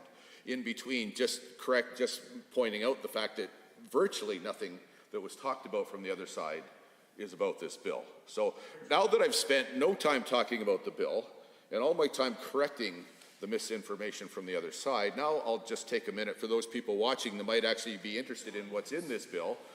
I'm going to spend a few minutes, if you don't mind, Mr. Speaker, talking about what's in the bill that's actually before the Legislative Assembly of Alberta right now, which will be the first time in this evening's debate that has been touched upon, because it hasn't been touched upon from the other side of the House. So, Mr. Speaker, they can't stand talking about the bill. They just chirping and yelling. I listened quietly to all the stuff that didn't have anything to do with the bill, but they just can't stand. Now we're trying to move to talking about what's in the bill. Nonetheless, we shall persevere. We shall move forward, Mr. Speaker. Budget 22 implementation measures supports responsible fiscal management. It integrates financial responsibility across the government, which will lead to better outcomes for Albertans and a strong financial position for Alberta. The bill introduces policies which support the better use of public funds, improving cost certainty, and eliminating financial risks. It enacts several specific tax changes and supports red tape reduction by harmonizing federal and provincial tax legislation. These measures will help ensure efficient use of Alberta tax dollars and protect valuable public services today and well into the future. And that is important, Mr. Speaker, consistent with our government's goal of having an efficient government that will allow us to balance the budget, which makes the services that we provide to Albertans sustainable.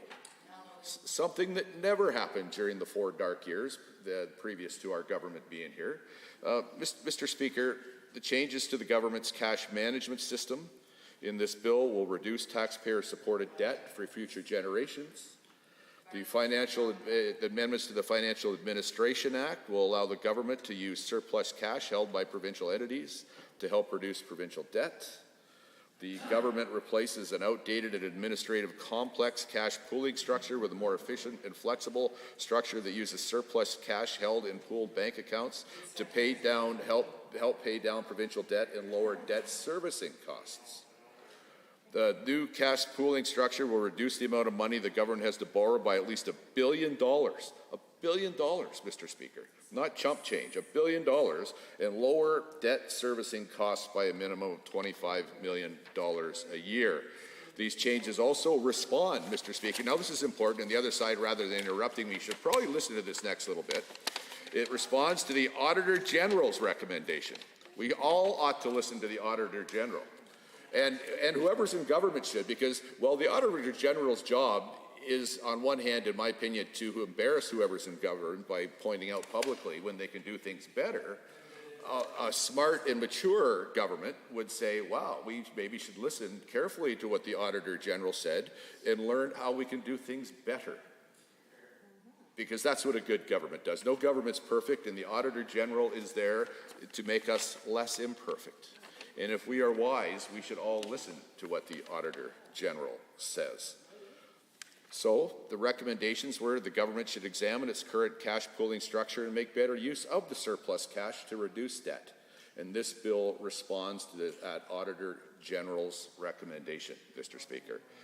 And so, Mr. Speaker, what you will notice is that there's a disconnect here, a big disconnect between what I have talked about in this bill and what we heard previously from the other side. And what you'll find is almost no similarity between what was heard from the other side and what I've said. Why? Because I've been talking about the bill. I don't know what the word salad was that come from the other side, but Mr. Speaker, it wasn't about the bill that is before this House. So my advice, as I prepare to sit down, is if the other side wants to debate this, they ought to probably do their homework, find out what's before the House, and let's talk about it. Honourable members, are there others? The Honourable Member for Calgary East, followed by the Honourable Member for Edmonton Ellerslie, if he still chooses to do so. The Honourable Member.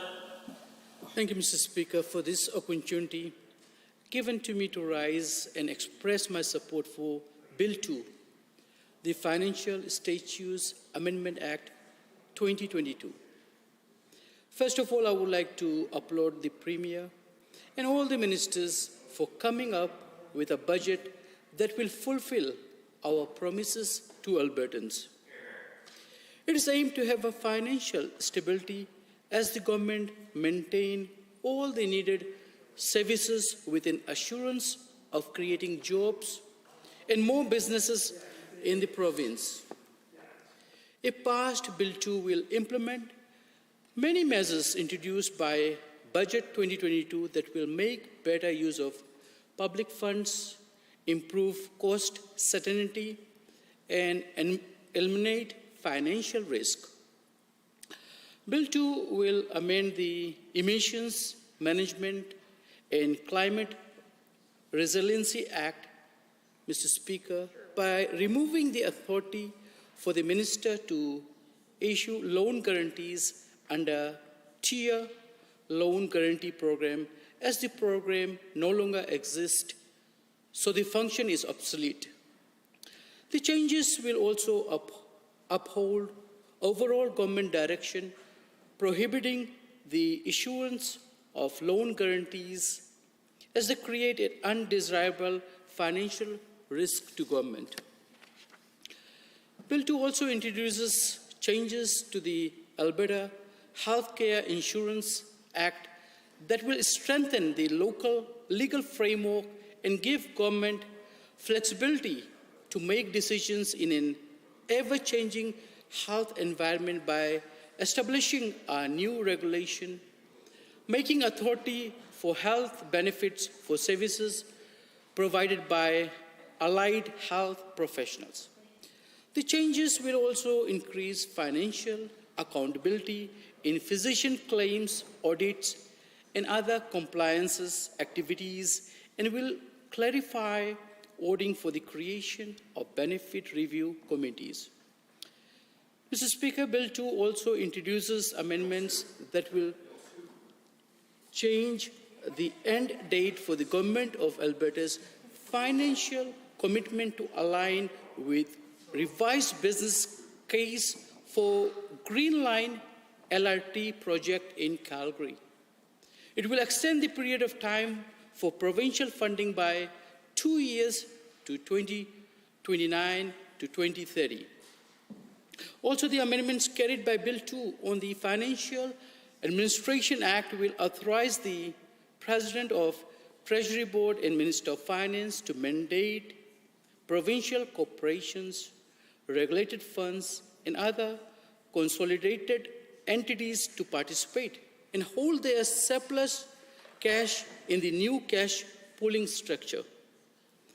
This will enable government to implement a new flexible cash pooling structure that will use the surplus cash held in pooled accounts to pay down provincial debt and lower debt servicing cost.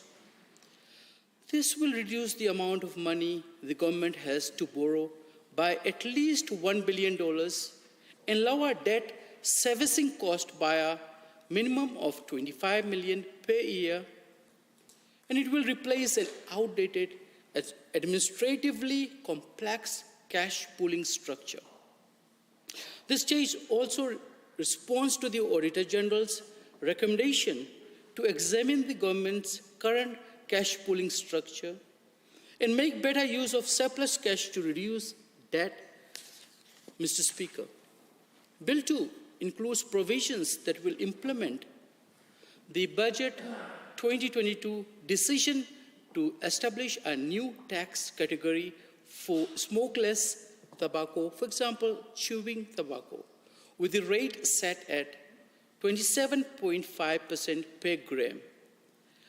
Most amendments to tax statutes in this bill are annual technical updates intended to ensure Alberta's tax statutes are clear, consistent with the federal tax system, and overall effective in supporting administration of the provincial tax system.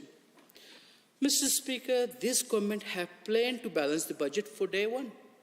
It is a wise and thoughtful plan to eliminate the largest deficit in Alberta's history. In fact, during the start of this government into administration, the deficit has decreased even faster than initially planned. Through the well-thought-out strategy of the government, our economy is showing encouraging signs of recovery and growth. But there is a lot more to be done to further diversify, strengthen our workforce, grow our resources, and extend the needed help for all Albertans. What is the importance of balancing the budget? The question, Mr. Speaker, never crossed the thoughts of the previous government. Balancing the budget would mean a lot to Albertans, as it would give us the ability to reduce the debt servicing charge and eventually pay the debt. It would remove the burden to future generation, a debt that they did not incur. When the previous government assumed governance of this province, debt servicing was under 800 million a year. When they were ousted from office, it was about 2.3 billion a year. So balancing the budget will put an end to a spending spear path being asserted continuously by the NDP, so that we can go to a path of redirecting this debt servicing amount to a more useful services that Albertans rely on, including healthcare, infrastructure, social programs, childcare, and education.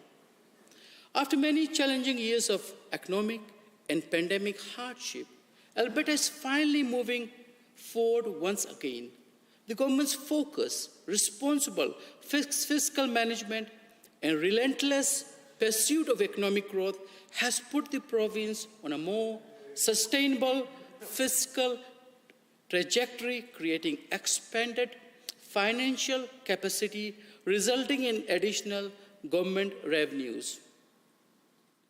The job-creating corporate tax cut introduced by this government, Mr. Speaker, is proving to be a more sensible approach than the increasing of taxes imposed by the previous government.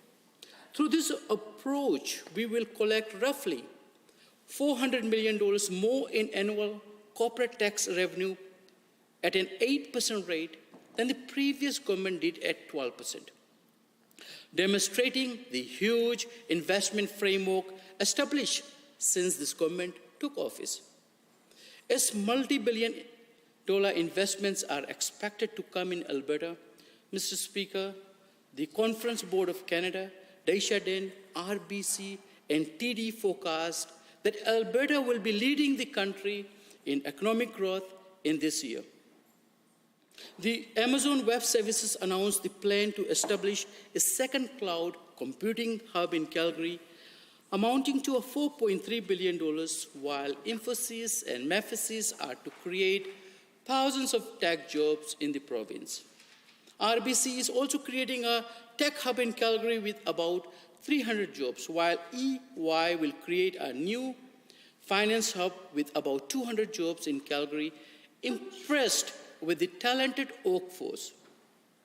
Northern Petrochemical also announced a $2.5 billion project in the municipal district of Greenview, and Dow Chemicals plans to work on a project that would be the world's first net zero carbon emissions petrochemical plant, which is predicted to cost about $10 billion.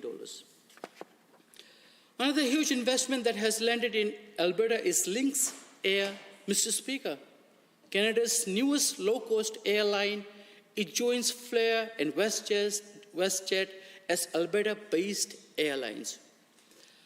These are just some of the many investments creating jobs in Alberta and boosting our economy, Mr. Speaker. As we saw, the unemployment rate hit pre-pandemic level in December 2021 by gaining about 130,000 jobs for the year, including 6,100 to the oil and gas industry. Moreover, in January this year, we heard that Canada lost 200,000 jobs, but Alberta's economy gained over 7,000 jobs. Our unemployment rate continues to drop, and unemployment is at its lowest since September 2019. 8,200 jobs were created in February, which means more Albertans are continuing to work and receiving a regular paycheck. Let me also add that Alberta continues to be a world leader in sustainable and responsible resources development among oil-producing jurisdictions. This shows that while we recognize that Canada's largest export is still the oil and gas industry, we're experiencing broad-based investment and economic diversification in our province. Nonetheless, this investment climate and composition does not mean that the government's approach is carefully handling the province's finance will twist. Alberta's government continues to discipline spending to maintain balance. Budget 2022, as implemented partly by Bill 2, is moving Alberta forward by strengthening our healthcare system, getting more Albertans working, and bringing our finances back into the black. As we move forward, Albertans need a strong healthcare system with the capacity to manage extraordinary surges and provide an excellent standard of care to all. Mr. Speaker, Budget 2022 provides more than $22 billion in health operating budget, a $550 million or 2.4% increase from the 2021-2022 forecast. Excluding COVID-19 cost, it will grow by a total of $1.8 billion by 2024-2025 in order to scale up capacity. In another year of record high investment for healthcare in Alberta. Record investments in healthcare mean Albertans will see expanded access through additional ICU beds, new facilities in their communities, and more mental health and addictions care around the province. These record investments also ensure Albertans across the province have access to the highest quality and most. To the member for giving the way. While member was talking about impact of this budget on his constituents, the question I have for member is that this budget Bill 2 also continues to implement that bracket creep, which will take $1 billion out of Albertans' pocket, which Premier used to refer to as insidious and whatnot. So just wondering if member would like to comment how bracket creep impacts residents and Albertans in his riding. So thank you. Thank you. Thank you, Mr. Speaker, and thank you, Honourable Member, for an excellent question. The 2022 balanced budget propels Alberta ahead. With a balanced budget, more attention and spending on amenities that will benefit all Albertans in opportunities in healthcare, employment, better quality of life will allow every Albertan to grow and expand. By balancing the budget, we will not incur additional debt or borrowing, and we should not incur surpluses. We are able to more progressively pay off the provincial debt and maximize the debt servicing fee. New infrastructure projects like affordable housing, community service programs, and employment opportunities will grow this charge. Alberta's cities and towns is where many families look for opportunity. In addition, the province's natural beauty, including vast forests and the Rocky Mountains, contribute to a desirable environment.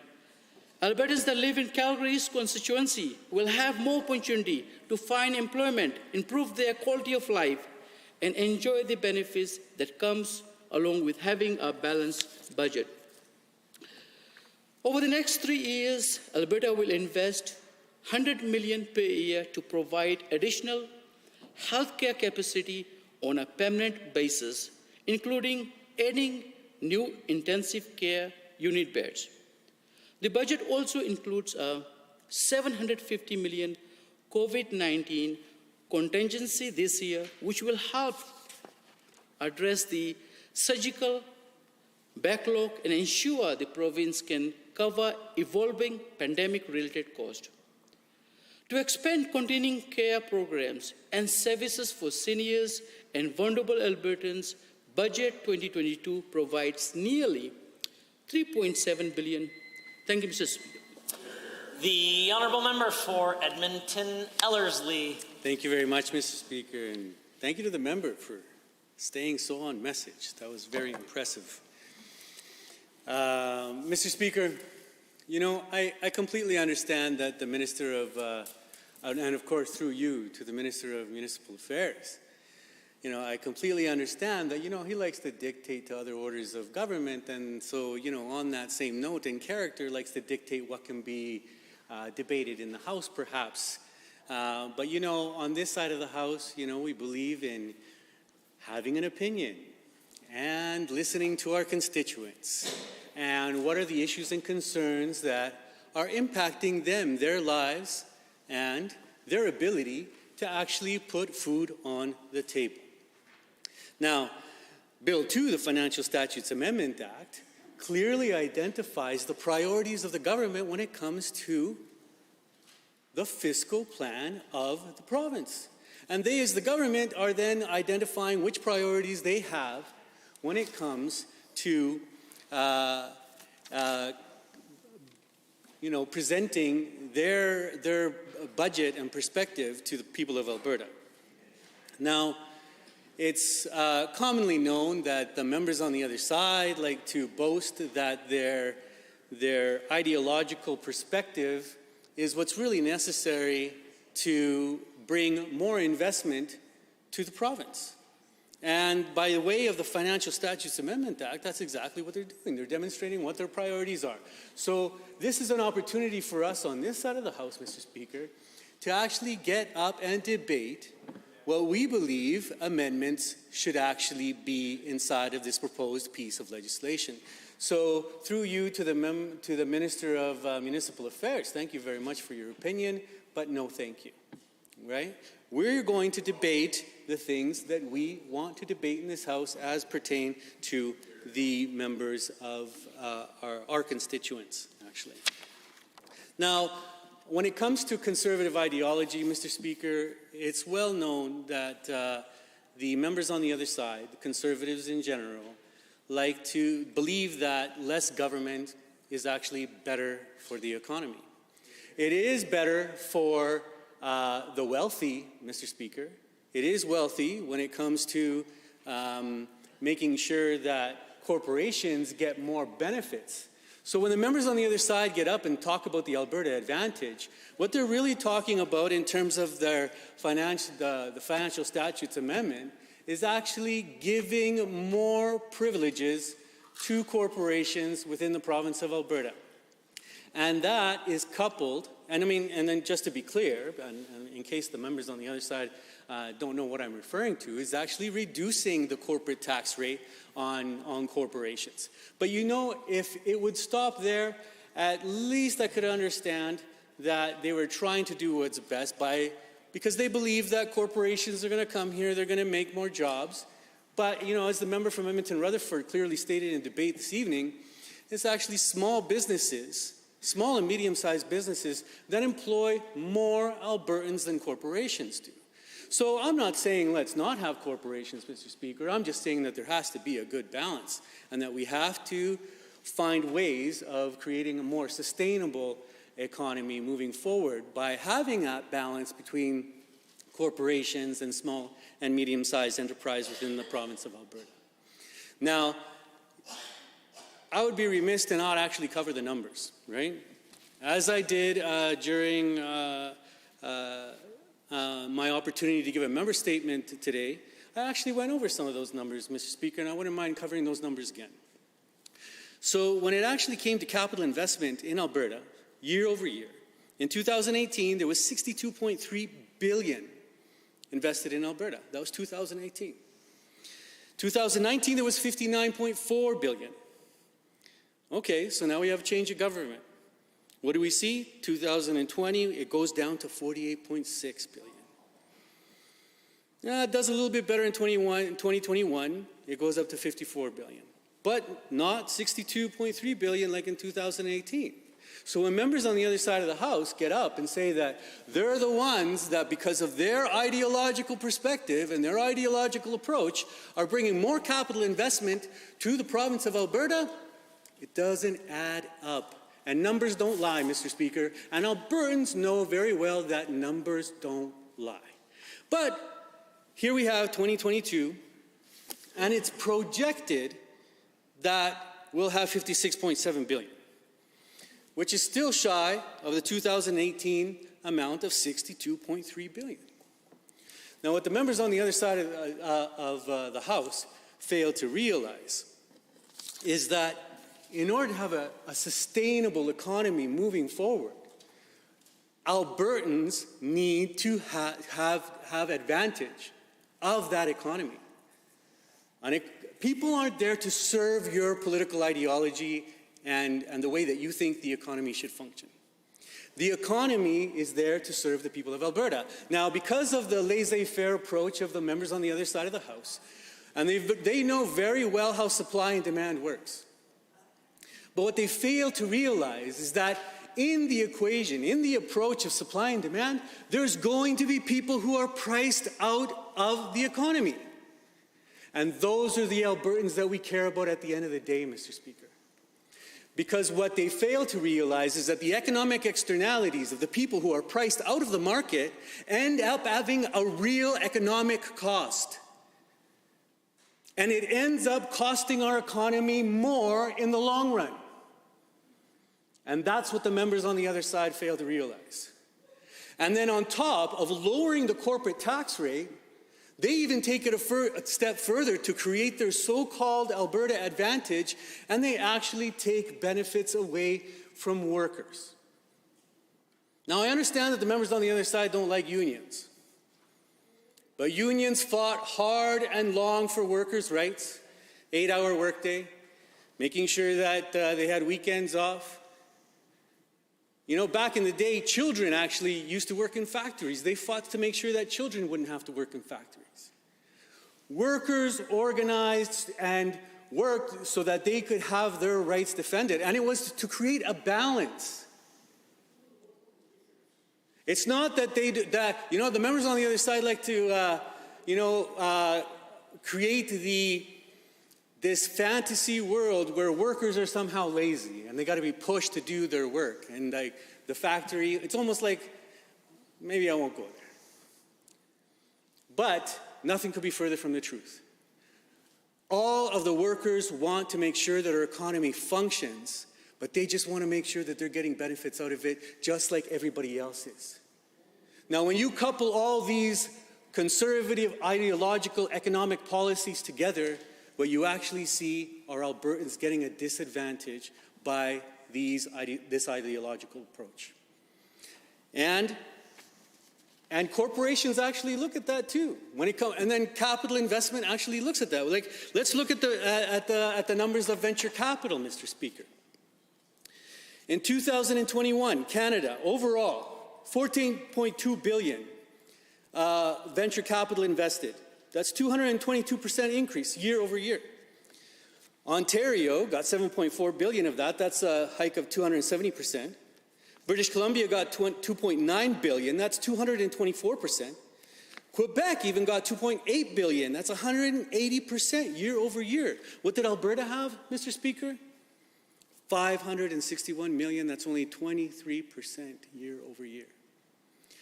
So at the end of the day, when you look at the numbers, when you look at the amount of venture capital being invested, or capital investment overall, you don't see the numbers.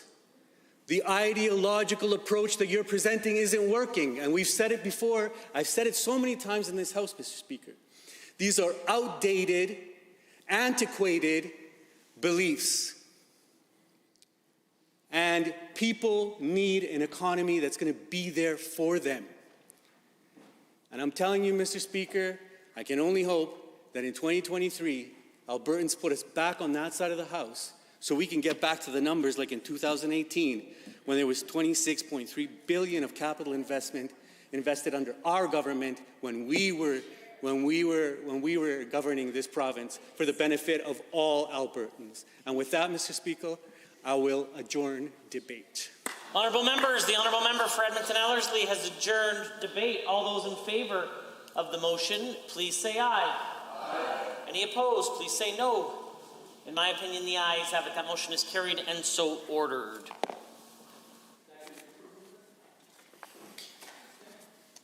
Under Government Bills and Orders for third reading, Bill 4, Municipal Government Face Mask and Proof of COVID-19 Vaccination Bylaws Amendment Act 2022, Honourable Mr. McIver. The Honourable Minister of Municipal Affairs. Thank you, Mr. Speaker. It is my privilege to rise and introduce third reading of Bill 4, the Municipal Government Face Mask and Proof of COVID-19 Vaccination Bylaws Amendment Act 2022. There's been a significant debate on these proposed changes, but I believe this bill is important to achieve consistent COVID-19 public health policy in the province, something that is most certainly within the province's jurisdiction, which is the point. If passed, the bill will ensure municipal bylaws align with the province's approach to public health issues. They would require any municipal bylaws related to COVID-19 vaccines or masking requirements only to prevent the spread of communicable diseases to be approved by the Minister of Municipal Affairs, and would require the Minister of Municipal Affairs to consult with the Alberta Chief Medical Officer of Health before making a decision on any of those bylaws that should come forward. This bill does not affect the day-to-day operations of municipal governments, who can continue to implement masking bylaws in municipal facilities such as recreation centres, public transit, municipal buildings. In other words, Mr. Speaker, the subject matter of this bill is extremely narrow.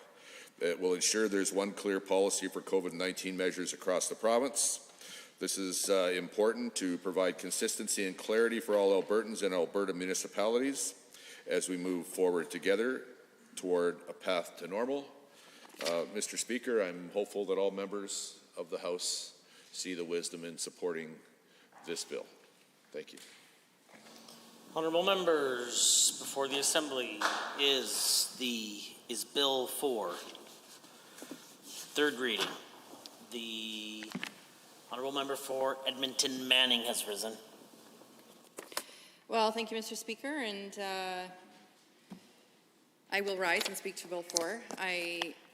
I've been on the record already previously on other areas of debate when it comes to this bill. But I do feel like I need to reinforce the comments that I have made previously in regards to the way that we, as legislators, as individuals that are making policies, and how we're working with our counterparts, that this government seriously give their head a shake. I find this bill extremely disingenuous to how municipalities should be dealt with and worked with. I think that maybe when this was introduced, there was a reason that the government felt that it was appropriate.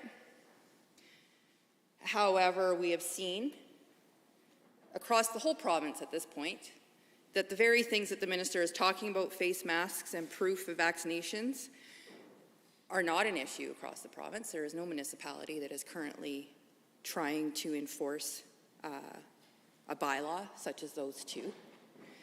This was a direct posturing, I would say, to the municipality of Edmonton, even though, and some of your rural MLAs may agree on the government side of the House, that there were other things going on in other municipalities that maybe should have been under consideration when it was related to COVID-19.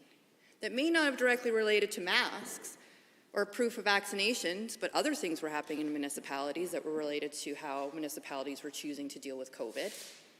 And yet we don't see that reflected in this piece of legislation. So it was very narrow and very select about how it was drafted and how this piece of legislation has been chosen to be used.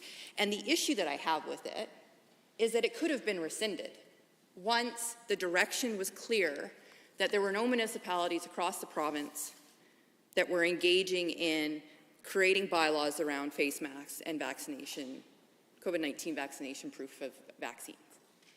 It could have been rescinded. And in fact, it might have been an opportunity for the minister and the government to start creating and rebuilding bridges with the municipalities that this was directly focused on. And we have heard from Alberta municipalities, AAM's president, about how concerned they are of this precedence, of this government choosing to overreach into municipal jurisdiction and to impede with their authority when it comes to the creation of bylaws. And that is a very, very scary precedence. And it should be something that the government takes quite seriously. But again, what we see is that ego overrides common sense in this chamber when it comes to how the government chooses to interact with different levels of government. We see it federally, we see it when this government chooses to deal with municipalities, where the ego becomes the driving force of the conversation, and the common sense and reality of how we interact and how the engagement happens in negotiation, in policy creation, in regulation, in just the ability to sit down and negotiate at a table completely goes out the window. And it is a very shameful way to govern, I would say, because it is not about collaboration. It is not about setting good policy and regulation and legislation on behalf of the people. It is truly about the power of a government to make choices. And what is clearly becoming clearer and clearer as we move through the years of this government is that power is the ultimate priority for everything that they do. It is all about power. It's not about making good decisions. It's not about making sure that the people of this province are protected and are treated fairly and that their health is the utmost priority. It is about we have the power and we are going to wield it and use it when we choose to. And this piece of legislation clearly dictates to that.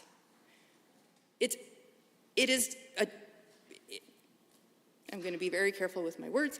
It is a very inappropriate piece of legislation will be the word that I will use, Mr. Speaker. It is inappropriate. And it is inappropriate because it's not needed. And it needs to be rescinded because there is no need for it. And my hope is that there will be no future need for it as we move forward through dealing with whatever the next future COVID concerns may be.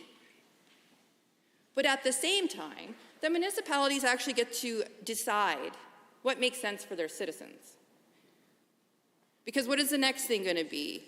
The government's going to decide that they don't like some other bylaw, and next thing you know, the government's going to come in and decide they're going to make another piece of legislation that says, well, I don't know, the city of Calgary lets too many people swim in the river, so bylaws got to go, so we're going to rewrite that bylaw. This doesn't even make any sense. And if we all want to recall 18 months ago or 2 years ago when the COVID happened, we have the Premier saying it is up to the municipalities to enforce these very health measures and make the decisions. They need to decide if they're going to have masking bylaws. They need to decide whether or not they're going to have vaccine passports and what all of those regulations look like. It is up to the municipalities because we don't want to be held responsible for those decisions. But now that government doesn't like the decision, it's no longer the purview and the responsibility of the municipality because the province doesn't like it, and therefore they're going to wield their power and take away what they clearly told the municipalities to do 2 years ago.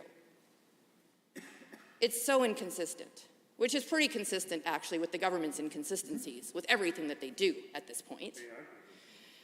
And I guess we should just know that it is constantly going to be inconsistent, because I have not seen a clear sign of leadership through this whole process when it comes to COVID, to begin with, but also a clear sign of leadership when it comes to any decision-making processes over the last 3 years, when it comes to any pieces of legislation, and how this government chooses to interact with different levels of government.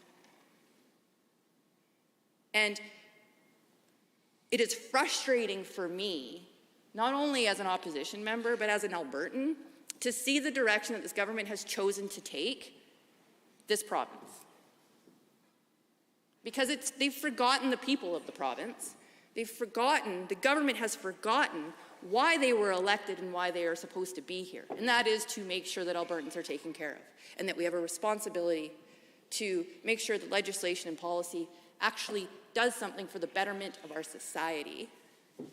And yet, when we see inflation and cost of living and all of these things going through the roof, we have spent most of the session talking about bills that have nothing to do with the economy whatsoever.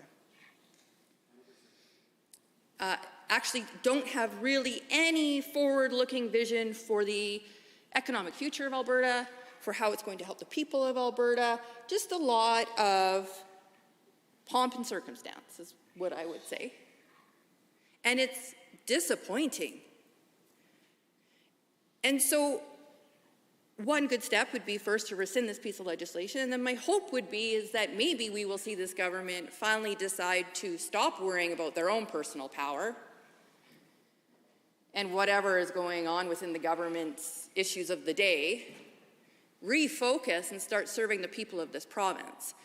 Because I'm getting really frustrated as an Albertan, the direction that this government has decided to take, and I am frustrated as an opposition member on behalf of the people of of Alberta that once again, this government is so busy with their power politics that they can't focus on the fact that they actually need to govern for the people of this province. Honourable members, are there others? The honourable member for Calgary East has risen. Thank you, Mr. Speaker. I am pleased today to rise and have this opportunity to express the importance of Bill 4, the Municipal Government Face Mask in Proof of COVID-19 Vaccination Amendment Act 2022. I want to express my appreciation to the Minister for introducing this bill, which will ensure that the municipal bylaws align with the provincial public health policy. As well, Mr. Speaker, I wholeheartedly thank Premier, healthcare professionals, government leaders, and all Albertans for supporting each other during times of uncertainty and challenges. Furthermore, I would like to extend my appreciation to the stakeholders and hundreds of essential workers that have voiced their opinion on the challenging gaps faced in our system, as well as to every single Albertan that was affected in the pandemic. Your resiliency and support to the community are commendable. In the past 2 years, not just Albertans, but the entire nation had been faced with the challenges of the COVID-19 pandemic. Citizens of Alberta had experienced a total upheaval in lifestyle and routine, from closed schools, balancing work, challenges for businesses, job uncertainty, and rising rates, death, and sickness. In addition to all of these, COVID-19 had created gaps in Alberta's healthcare system, which continues to deliver health services to millions of Albertans. Since the beginning of the pandemic, the health sector has navigated a difficult situation to deliver health services while protecting Albertans. Even with one of the best universal healthcare systems, Alberta had been faced with its own unique challenges. Mr. Speaker, now that the conditions of the pandemic have settled after 2 long, frustrating years, it is time for Alberta to move forward together towards a path to recovery. And all Albertans deserve is a clear and consistent public health policies throughout the province. Therefore, Bill 4 is appropriate, since at a time when Alberta is still improving from the pandemic's consequences, what the provinces need today is a consolidation of health procedures that remove the uncertainty and aggravation regarding the masking requirements. Mr. Speaker, Bill 4 will introduce changes to the Municipal Government Amendment Act 2022 that are very narrow and strictly focused on the public health requirements related to COVID-19. Currently, Mr. Speaker, Section 7A of the existing MGA provides municipal council with the authority to pass bylaws for municipal purposes, as well give them the authority to pass bylaws regarding the safety, health, and welfare of people and the protection of people and property.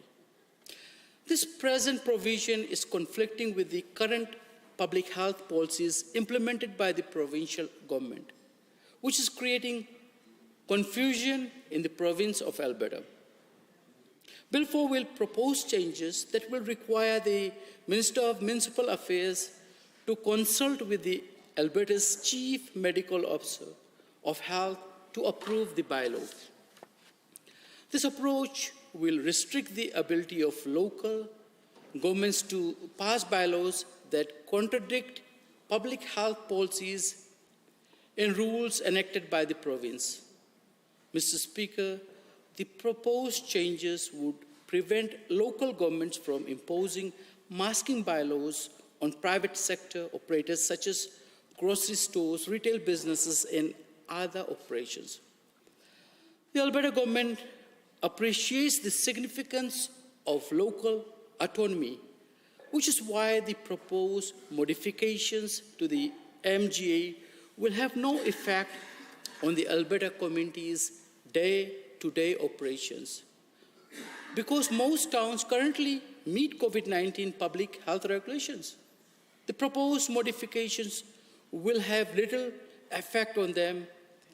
These changes will not apply to municipal facilities such as leisure centers, public transportation, municipal buildings, and municipalities will retain the power to enact masking rules for the operation of municipal facilities as they deem fit.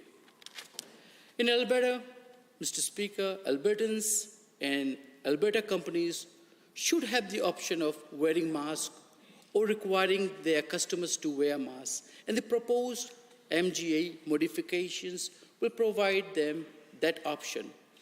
The municipalities in Alberta are doing a wonderful of working with the province to stop the spread of COVID-19, and we commend them for this.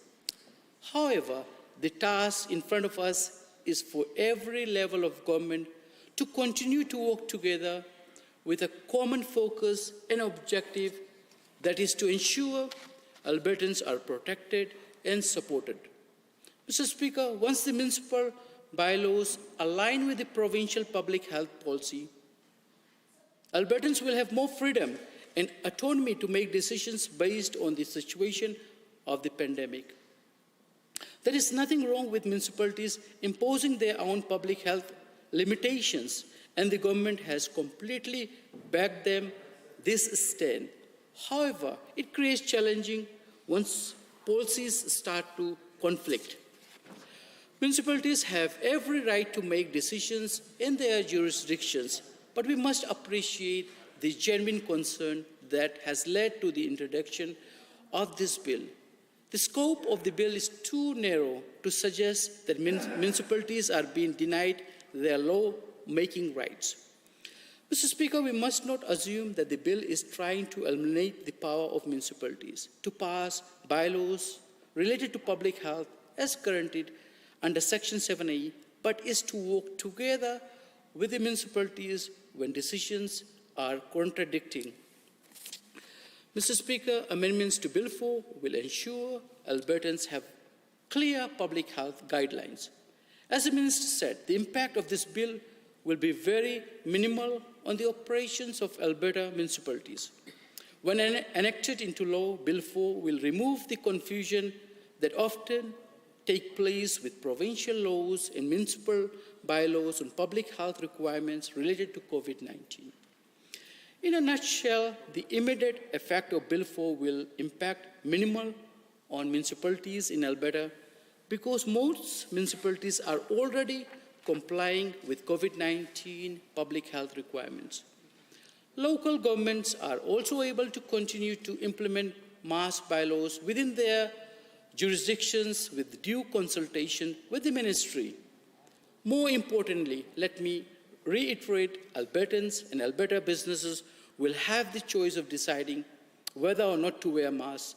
The bill will also give Albertans a clear public health policy on the COVID-19 public health requirements of Alberta and ensuring that masking and vaccine mandates in the province follow the up-to-date data.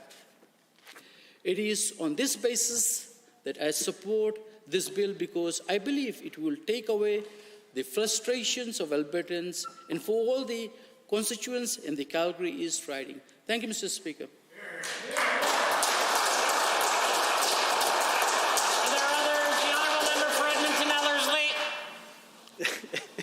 Thank you very much, Mr. Speaker. I'm glad to see that the members on the other side of the House not necessarily a sense of humor. It's like a creative sense of drama.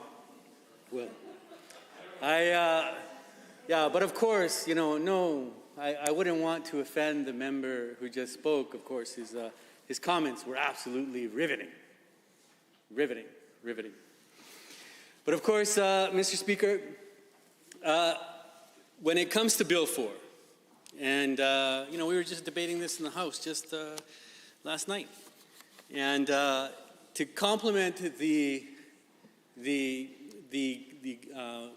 remarks that I was making yesterday, and also the remarks made by the member from Edmonton, Manning, I think what's truly concerning about this piece of legislation is the fact that this minister and cabinet have decided to just take on more power onto themselves, because that's essentially what's happening here, right? I mean, and don't just take it from me, Mr. Speaker. Alberta Municipality's President, Kathy Heron, said to the media, and I quote, "We are concerned that the government of Alberta is setting a troubling precedent by amending the MGA, Alberta's principal piece of legislation governing municipalities, without prior consultation." Now, I know the members on the other side, they like to claim that they're listening to all Albertans, but I gotta wonder, where was the Minister of Municipal Affairs that he didn't hear this, the president from Alberta Municipalities, and actually take this into consideration when he was bringing this proposed piece of legislation into the House?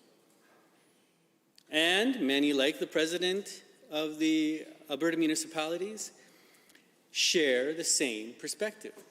They want to know why they weren't consulted.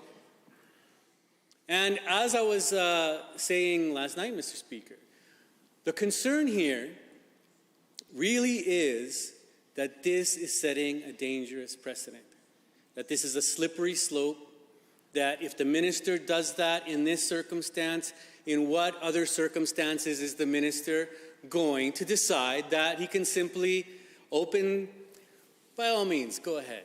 Thank you for taking my intervention, the honourable member. So if this is a question of slippery slope, I assume my understanding of the slippery slope argument, you have no problem with the content itself. It's what might happen down the line with the precedent set. So I ask the member, will you please vote for this piece of legislation now? Stop any future slipping down the line. Well, that would completely contradict and bring this debate to a close. Why would I do that? It doesn't make sense. I'm here actually saying that this is setting a dangerous precedent. Do you not realize the logic behind my argument is that if we do it for this piece of legislation, and of course through you, Mr. Speaker, to the member, then what other pieces of legislation are going to be expected that we do the exact same thing, Mr. Speaker? And I don't understand why that is so difficult to understand for the member, Mr. Speaker. But of course, I'll let him explain. Go ahead. No, and I appreciate this because I think this back and forth is helpful. The purpose of this body is to examine individual pieces of legislation as they come up with the ability to amend in committee the whole. If there's a problem with a future piece of legislation, raise that then. My understanding of your argument is you don't have a problem with this legislation. You think it's fine, but what if down the line can be dealt with down the line? I ask you again, please vote for this legislation. Speaker, through you to the member, he is completely mistaken. And I'll state it again. I do have a problem with this piece of legislation. The problem with this piece of legislation, again, through you, to the member, and to all members on the other side of the House, Mr. Speaker, is that it is setting dangerous precedent. There was no consultation taken up with stakeholders, and specifically Alberta municipalities, Mr. Speaker. So how can I agree to the piece of legislation? So don't get me wrong, Mr. Speaker. I think that, yeah, absolutely. Every piece of legislation that comes through this House, we're supposed to debate it. I get it. But I specifically have a problem with this one, Mr. Speaker, because it didn't go through a thorough process of actually consulting with stakeholders. And what we really have here, Mr. Speaker, and I would venture out on a limb here, but I don't think I'm going too far, is that this cabinet decided that they were going to listen to their convoy buddies and take their truth as the only perspective in the province of Alberta, and that they were listening specifically to the people that were committing the illegal act of blockading a highway in the province of Alberta. That is what's happening here, Mr. Speaker. But thank goodness for Albertans, and thank goodness for the rest of Canada, we here in Alberta are not a homogeneous population that all believe in the same thing. We all have different perspectives. And that is the real problem behind this piece of legislation. When the Minister of Municipal Affairs brings a piece of legislation where he's only listening to one group of Albertans, didn't even take the time to consult with stakeholders as it relates to their specific mandates, their responsibilities, and then goes further than that and even tramples on the liberty of a different order of government, we need to ask questions, Mr. Speaker.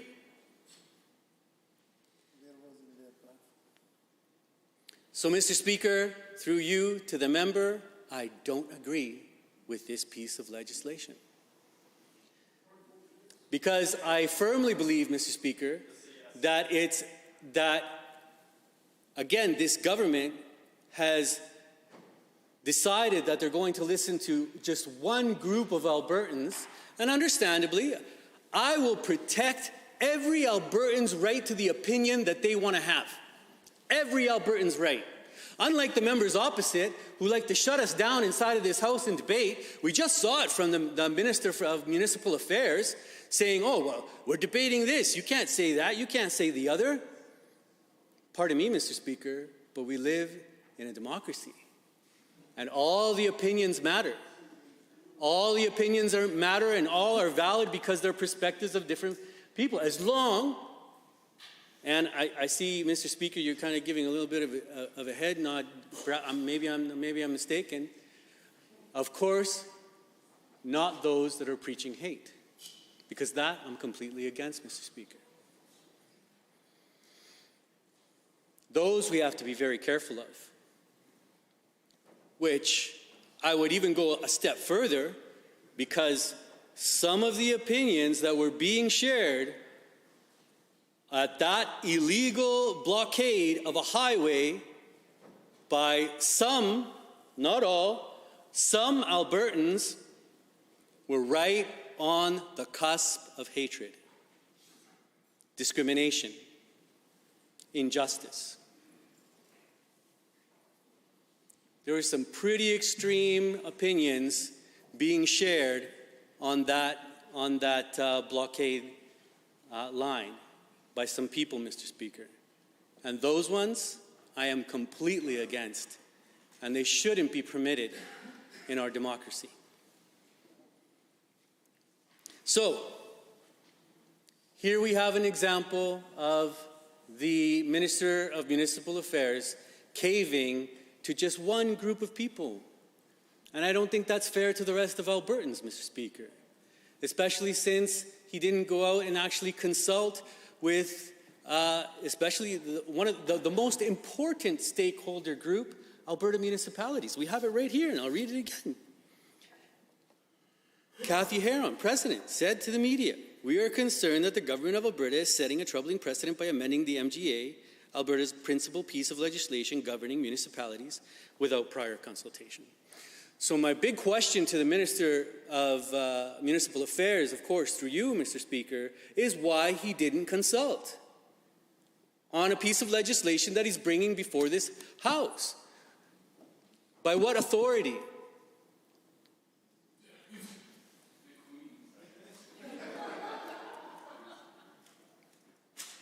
Okay, so by the very remarks coming from the other side being heckled, then we shouldn't care about stakeholders. We shouldn't care about other Albertans. We should only listen to a select few Albertans and base all of our legislation on just those people that happen to agree with the ideological perspective of those in government. Is that what I'm hearing? No, that's how you govern. Go ahead. The authority on which we will pass this law will be the authority granted to us by Her Majesty the Queen with the majority of votes in the legislature. And if Albertans disagree with that, they're welcome to go to the polls and say, we disagree with Bill 4. These members tried to pass it, and we disagree. We can be voted out. This is a democracy. Here, here.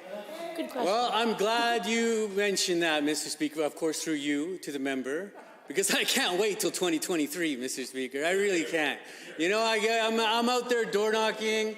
I'm out there talking to so many Albertans. They are so incredibly fed up with this government.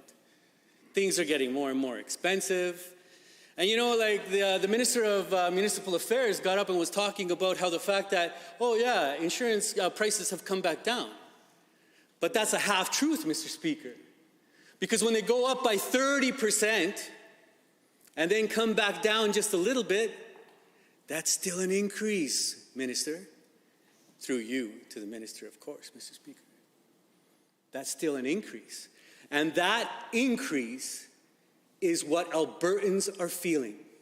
And it's not just on insurance, Mr. Speaker. It's on utility fees. It's on post-secondary education.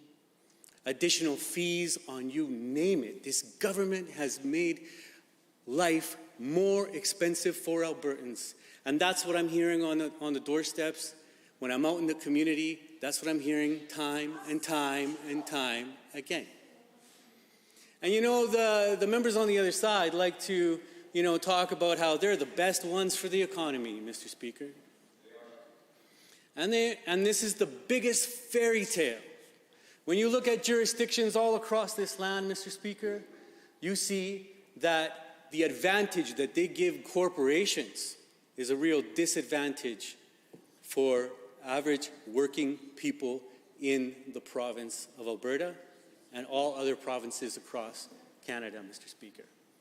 And through you to the members on the other side, again, I can't wait for 2023 because I'm out there day in, day out, talking to Albertans and talking about how a real economy that serves people is one that takes care of those that are marginalized.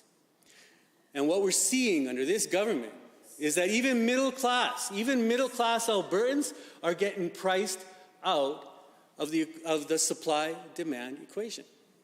And life is getting more expensive for them. I've talked to so many people, Mr. Speaker, who tell me that they're just one paycheck away from not being able to make the mortgage payment, and then they have to put it on credit. They have a line of credit with their bank, and then they're going to have to use money from their line of credit to actually pay for their mortgage. Why didn't you support motion 18? Thank you, Mr. Speaker. Thank you, Mr. Speaker. And as the member from Edmonton Rutherford was debating earlier tonight, the members on the other side like to make it seem like the carbon tax is the sole reason of this incredible amount of inflation that we've seen, and it's just not true, Mr. Speaker. You know what I am having a hard time making the connection to is how the remarks are specifically related to a masking bylaw for municipalities. So I'm sure you were just about to make the connection so that I could understand how the remarks were relevant, but at present they certainly weren't. Thank you, Mr. Speaker. And of course, what what we have before us is the fact that Albertans can just not trust this government, Mr. Speaker. Members of Alberta municipalities can't trust this Minister of Municipal Affairs because he didn't even take the time to consult them with this piece of legislation that we have here before us. And nothing can be more evident than the fact that this cabinet caved to their COVID buddies that were making this illegal blockade on the Alberta highway and the entrance through Coutts. And this is what the real problem is that we have before us, Mr. Speaker. And I can tell you, I, for one, am voting against this piece of legislation. Thank you very much. Honourable members, are there others? The Honourable Member for Edmonton Rutherford has risen. Thank you, Mr. Speaker. I appreciate the opportunity to speak to this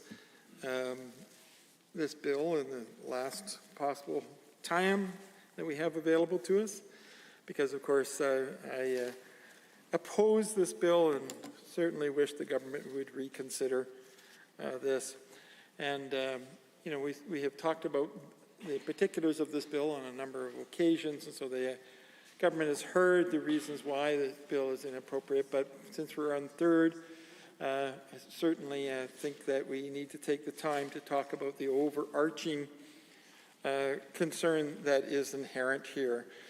It was only a year or so ago, or perhaps a bit more, that the Premier himself was suggesting that municipalities actually impose their own masking bylaw. So we know that you know, that is a part of the history of this conversation that we're having today. And we have to ask ourselves what happened in the last little while that would have the government go from suggesting that, in fact, municipalities impose a masking bylaw, if they chose to do so, of course, to taking away that choice that he was suggesting they had at one time, and imposing a requirement that is against their choice today. The only thing that is different, of course, is the leadership race that's happening in the party that is running this government for the next little while. Not too much longer, but you know, and I think it's quite disappointing that a piece of legislation would actually be constructed in order to appease people who the Premier himself has recently referred to as lunatics. And so you know, I think it's a cynical piece of legislation. And unfortunately, it's in a kind of a long series of pieces of disrespect for municipalities, and that's really what we're talking about here. I quote Kathy Heron, who is the mayor of St. Albert, and who, of course, is now the president of the Municipalities Alberta. We used to be referred to as the AUMA for anybody who's following. When she said about this particular legislation, quote, "I believe in a collaborative approach to government, and I believe that this was the exact opposite." She also says, "It sets a precedent for future legislative changes when all of a sudden a municipality and the government of Alberta disagree, and that's a precedent we don't appreciate." So this is why we're trying to use this last moment that we have to suggest that this really is wrong-headed legislation. Because it does almost nothing to provide any services, well, it really does nothing to provide any services to the citizens of Alberta. It doesn't improve their lives in any way whatsoever. But what it does do is it undermines dramatically the relationship between the provincial government and the municipalities, which is what we've seen as a consistent legacy of this government, an attack on municipalities. And we have many other examples. The increased costs that they have caused municipalities across this province by suggesting that they would increase the number of RCMP officers and then not providing any dollars to go with it, so that the costs went up in the municipalities. So that the decision to actually charge municipalities extra money whenever they take out a loan instead of using the government rate of the provincial government's loan rate, which is going to increase costs across every municipality. The decision to give a tax holiday to companies involved in paying taxation to municipalities, again increasing the expenses for municipalities. The decrease in grants such as MSI that this government has proposed over the next number of years, rightly described by the minister as front-loaded to look good, and then, of course, being terrible for the municipalities ever after that. Attacking them so that all these municipalities now have reached the point where they must increase taxation in order to just pay the bills because of the decisions of the provincial government here. And, you know, it wasn't just last year that we had mayors and reeves from across the province out in front of this legislature protesting the decisions, the financial decisions that have been imposed on them by this provincial government, attacking them consistently over time. And there's just been series after series of insults to the government, as you know, as expressed by the mayor of St. Albert here, Kathy Heron, that this is a non-collaborative government, that this is bad for the relationship between the province and the municipalities. And there have been many other times and ways in which the municipalities have felt insulted and hurt and wounded by this government. This is just another one that actually doesn't do anything to protect or help people. All it does is help a government in crisis. And we know this government is in crisis. We know they spend all of their time on their internal conflicts, that they really are not paying attention to the province of Alberta, that they constantly are infighting. They can't agree with themselves. They call each other names like lunatic, apparently. And now, here we are in this situation where they're really disrespecting other elected officials throughout the province. We know in the past, for example, that this government made a decision to take some of their issues and put them on the ballot during the municipal election. We're asked repeatedly, over and over again, by municipalities to please not interfere with the municipal elections, not to distract from the important issues that need to be discussed during the municipal elections. And this government just ignored them and went ahead with it, again, for their own purposes, not because it provided any greater service to the province of Alberta, but because they wanted to be able to raise some false flags and influence people people going to the polls for their own purposes. Again, it's all about the governments wanting to maintain power when they know that they're in crisis and there's a serious possibility that they will lose that power. We also know that this government recently has had a very lucky windfall in terms of international oil prices, that they brought in some extra dollars. That the same as every other jurisdiction that has oil has also brought in those dollars, not based on anything this government did. It was just lucky they happened to exist at the time when international situation has resulted in dramatic increase in oil prices. And so they had this extra money and they had an opportunity to be able to perhaps do something good for municipalities. And did they do anything for municipalities during that time? No, they did not. They didn't do anything for them. And in fact, the city of Calgary, for example, had made a very specific request because they have had a dramatically difficult time during the last number of years. They are a city that's experiencing some of the highest unemployment rates in the country under this UCP government. They're a city that has also had a dramatic loss of head offices in their community, have many office towers that are empty. and have really experienced some pretty rough years the last couple of years. The last two, maybe almost 3 years now, been very rough for the city of Calgary. And so they made a very specific request to this government to help them. And what happened in return, they got only less than 10% of what their request was from the provincial government, who was lucky enough to have happened to have a windfall from the international price of oil, and wouldn't share that with our largest municipality. So this is the legacy of this government. This government has, at every opportunity, undermined and disrespected the municipal governments, made their lives more difficult, caused them to have difficulties with their budgets, difficulties with their revenues, and of course now will have to impose significant increases on their citizens for municipal taxes as a result directly of the choices made by this UCP government. All across this province, people are going to experience a worse life as a result of decisions made by this cabinet, as they have in so many other areas. Thank you very much for my time. Thank you.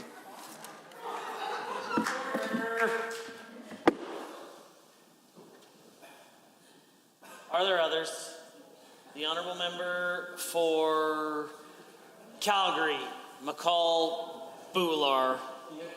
Thank you, Mr. Speaker. I rise to speak to Bill 4, and let me say that in the beginning. Doesn't matter how many times anyone will ask, I will not be accepting any intervention.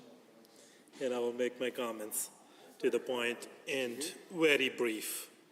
While listening to Minister of Municipal Affairs introduce this third reading, I guess it was rich coming from that side that they are bringing forward this piece of legislation to have a consistent COVID-19 policy. Consistent COVID-19 policy. Coming from a government who was on vacation during Christmas when they asked Albertans to stay put. Coming from a government that was caught dining on Sky Palace, and now they come here and bring this piece of legislation, and they want us to believe that somehow it's about consistent COVID-19 policy.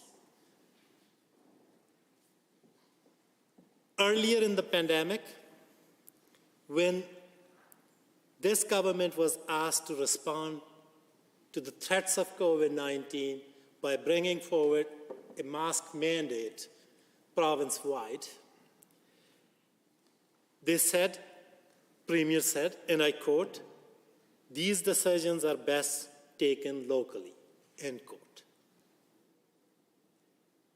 And now Minister of Municipal Affairs comes up with this legislation purely for some political reasons and want us to believe that it has something to do with consistent COVID-19 policy. I think Minister of Municipal Affairs Already said he wouldn't be taking interventions. If you're not paying attention, you ought to be. The honourable member. Thank you, Mr. Speaker. That's why I said, did you listen?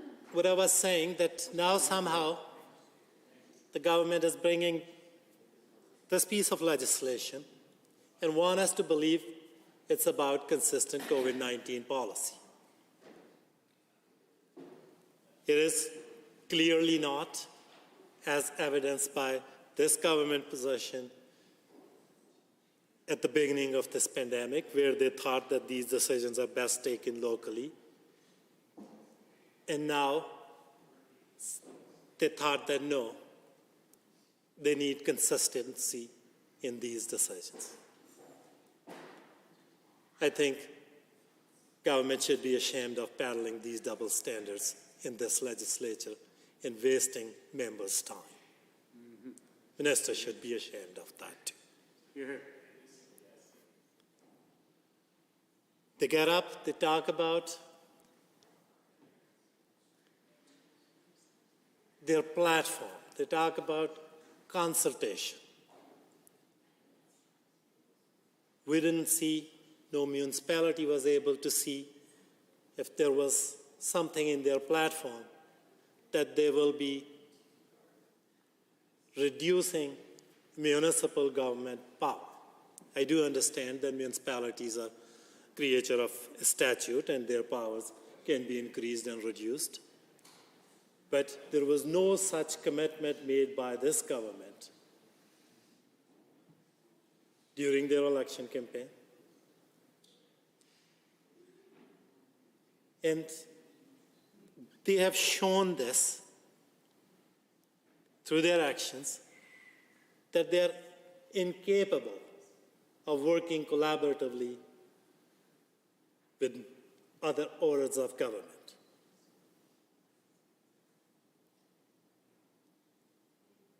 That's what municipal leaders are saying. And I'm sure that Minister of Municipal Affairs and other MLAs and Minister heard that directly from municipal leaders a couple of weeks ago. They told this government that there was no municipality who was bringing forward such laws. At least this is not an issue for now. They warned this government that don't encroach on municipal jurisdiction unnecessarily and for political needs and reasons. Maybe it may help Premier survive his leadership review.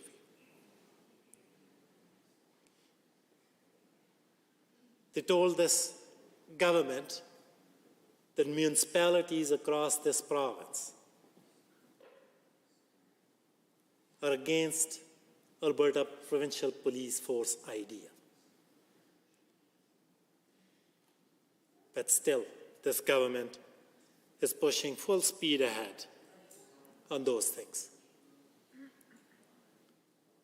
They do not listen. They do not consult. And they're completely incapable of working collaboratively with other orders of the government. And that is deeply, deeply concerning. And Minister of Municipal Affairs mentioned that it's a very narrow bill.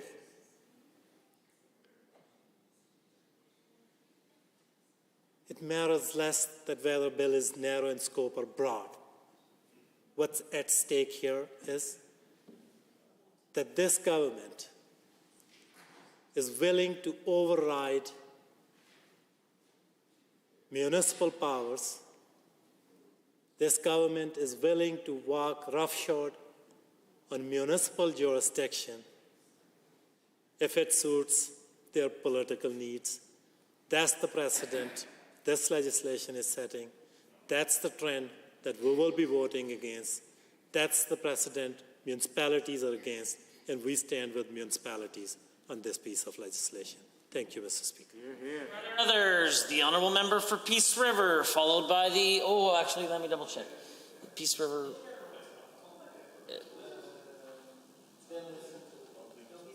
The Honourable Member for Peace River.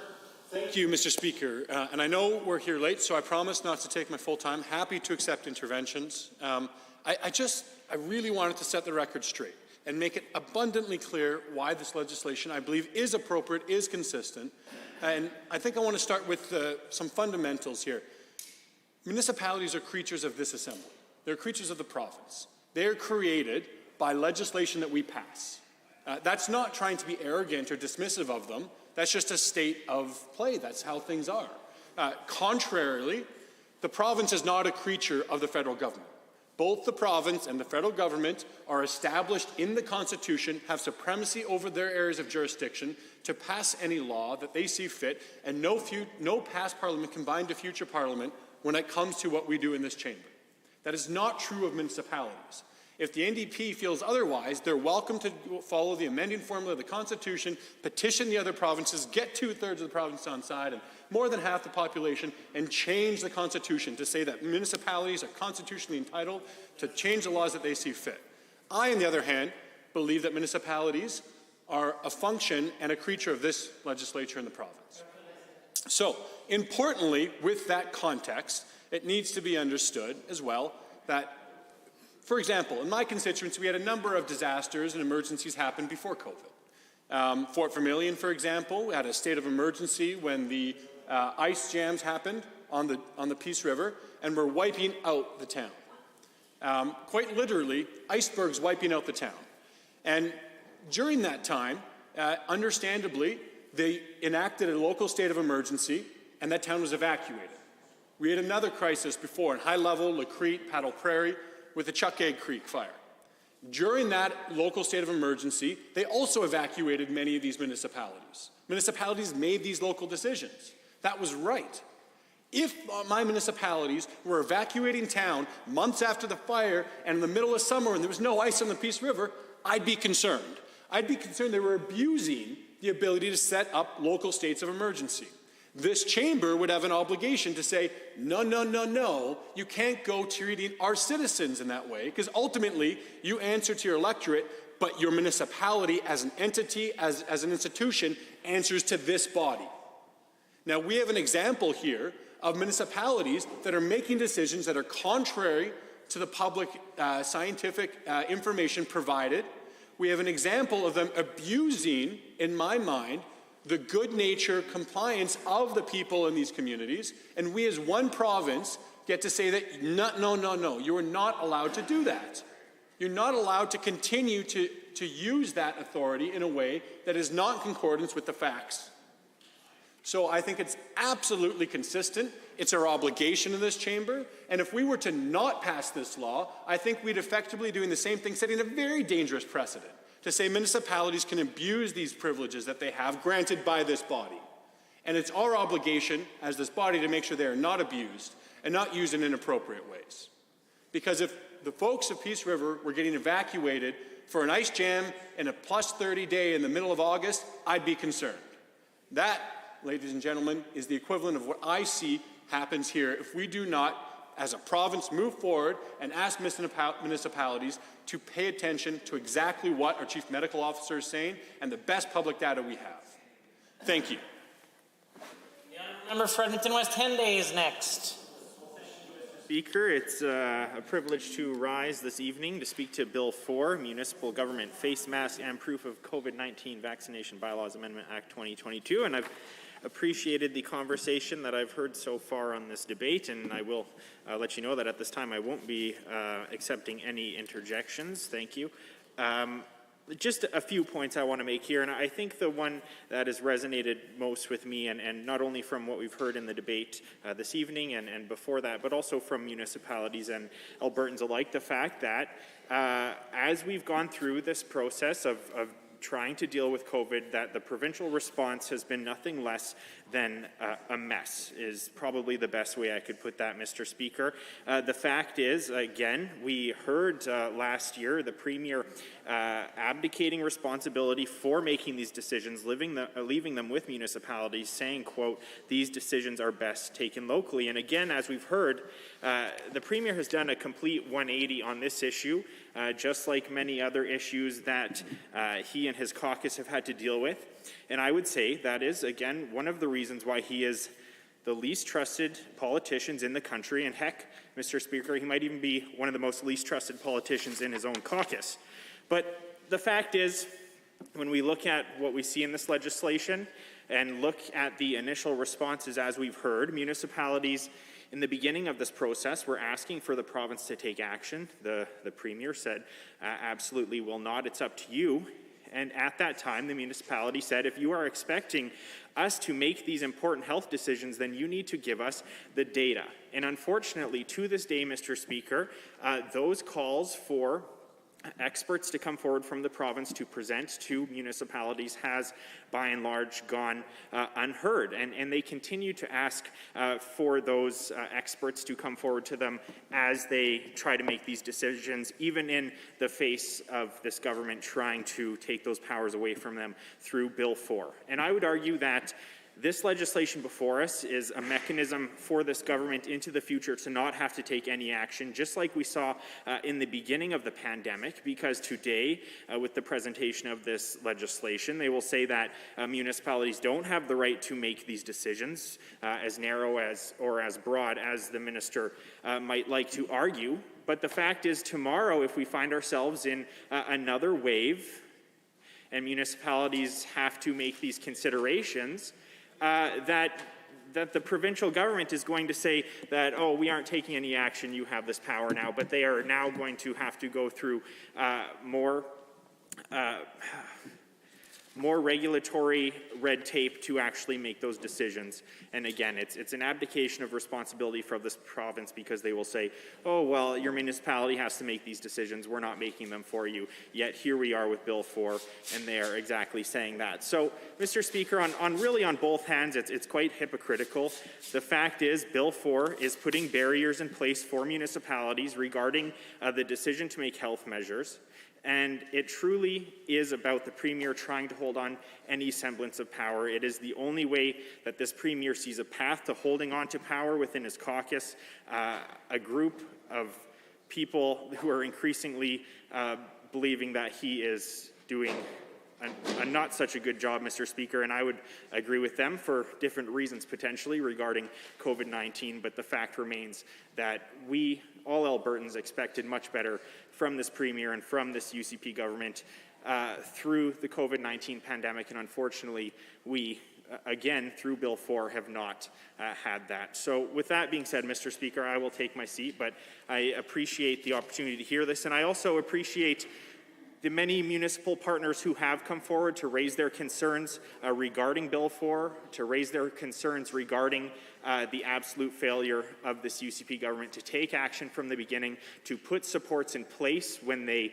made decisions around vaccine passports and the enforcement of those, because by and large, Alberta municipalities were left without supports in the first place to make those important decisions. And unfortunately, that meant consequences for the health and well-being of many Albertans. Thank you. Are there others? Seeing none, I am prepared to call on the minister to close debate. I appreciate that. I will try to correct some of the massive misinformation that came from the other side. Mr. Speaker, 18 months ago, a lot of things have happened. What people need to remember is COVID started 2 years and about 3 weeks ago. So 18 months ago, we had about 6 months of experience. Everybody in the world didn't know what was going on because the virus is so new. It was changing. No one really in the world really knew, and we were all doing our best. So the difference between 18 months ago and now is we actually have 4 times as much experience with COVID. And during that 18 months, apparently the other side hasn't learned a blessed thing. But on this side of the house, we were paying attention, which is why we made a different decision now with 4 times the experience as the decision that we made 18 months ago. That would make sense to most Albertans, I think. I think Albertans expect their people that are in this place to learn.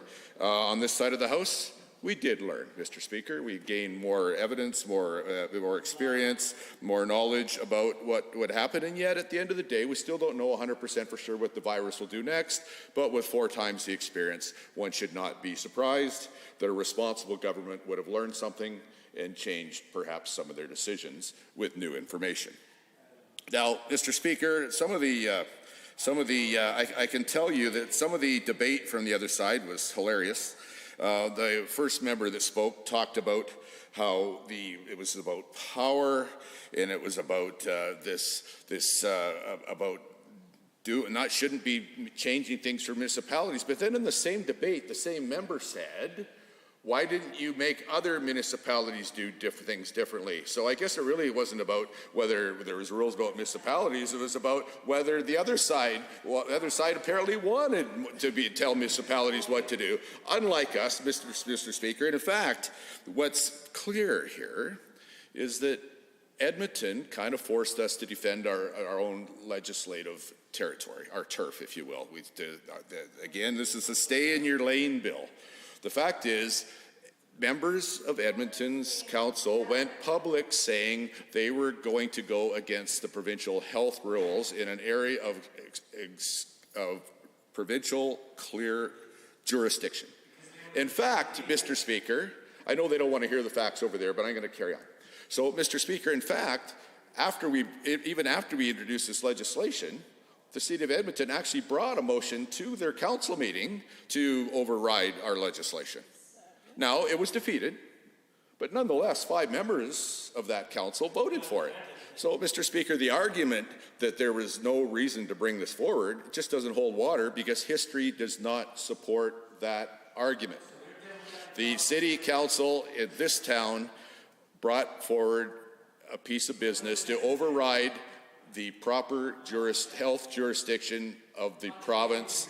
And Mr. Speaker, we defended our jurisdiction. Order. It's after 11 o'clock. I think we can allow the minister to conclude his remarks in closing debate in some sense of order. The honourable member. Thank you, Mr. Speaker, and maybe some of the folks will notice that I was quiet when they were speaking, despite how much I disagreed with what they said. So, Mr. Speaker, here it is. The province is doing the right thing, defending our proper area of jurisdiction. Really, the City of Edmonton forced us into it. I'm going to give them the benefit of the doubt and say that those members of Edmonton City Council that wanted to override the provincial jurisdiction, in their minds, were doing what they thought was best for their citizens. But really, a responsible provincial government can't let the municipalities try to take over municipal responsibility. That's just not how it's done. We've discharged our responsibilities. We did it in the most narrow way possible. The municipalities still have all the authority they had before this bill to protect the health and safety of their citizens, as they ought to have, as our legislation gives them. So really, Mr. Speaker, at the end of the day, nothing has changed unless some municipality wants to override provincial health regulations. So it's unfortunate the member from the other side tries to shout down the truth. But shouting down the truth doesn't change the truth, Mr. Speaker. The fact is, all the arguments essentially made on the other side, they know they're wrong, they made them anyways, and what's really funny is they all voted for this bill at Committee of the Whole. So I don't know what revelation they had in the last day, but somehow they changed. They can vote whatever way they want, they ought to vote for this, but on this side of the House, we will be, because defending provincial legislation in the area of health is this government's responsibility, and this government will discharge its duties and its responsibilities, and part of that will be passing Bill 4. Honourable members, the Minister of Municipal Affairs has moved third reading of Bill 4, Municipal Government, Face Mask and Proof of COVID-19 Vaccination Bylaws Amendment Act 2022.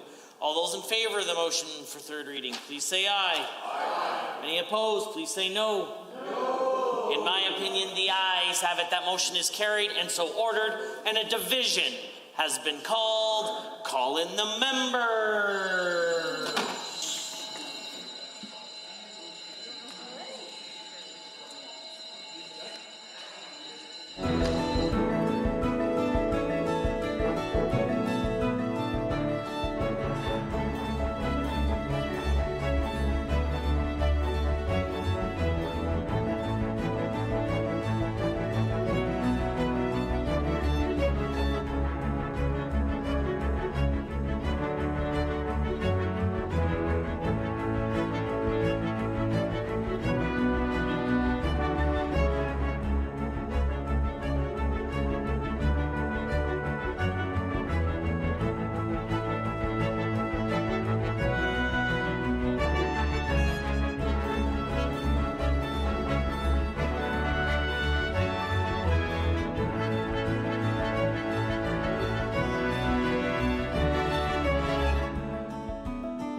members, a division has been called on third reading of Bill 4, Municipal Government, Face Mask and Proof of COVID-19 Vaccination Bylaws, Amendment Act 2022. All those in favor of the motion for third reading, please rise.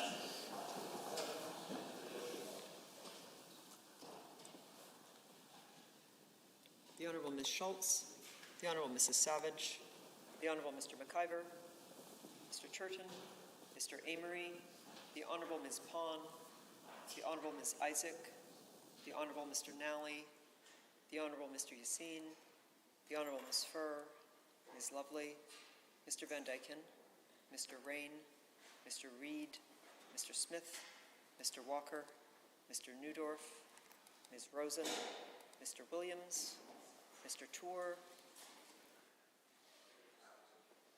Mr. Singh, Mr. Roswell. All those opposed, please rise.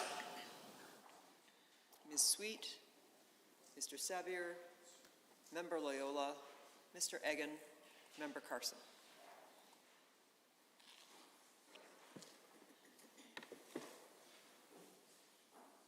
Mr. Speaker, total for the motion 22, total against 5. Honourable members, that motion is carried and so ordered. Bill 4, Municipal Government Face Mask and Proof of COVID-19 Vaccination Bylaws Amendment Act 2022 is now read a third time. The Minister of Status of Women and Chief Government Whip. Mr. Speaker, I move that the Assembly adjourn until Thursday, March 31st, 2022 at 1:30 p.m. Members, having heard the motion as proposed by the Chief Government Whip, all those in favor of the motion, please say aye. Aye. Any opposed, please say no. In my opinion, the ayes have it. That motion is carried and so ordered. And the House stands adjourned until tomorrow at 1:30 p.m.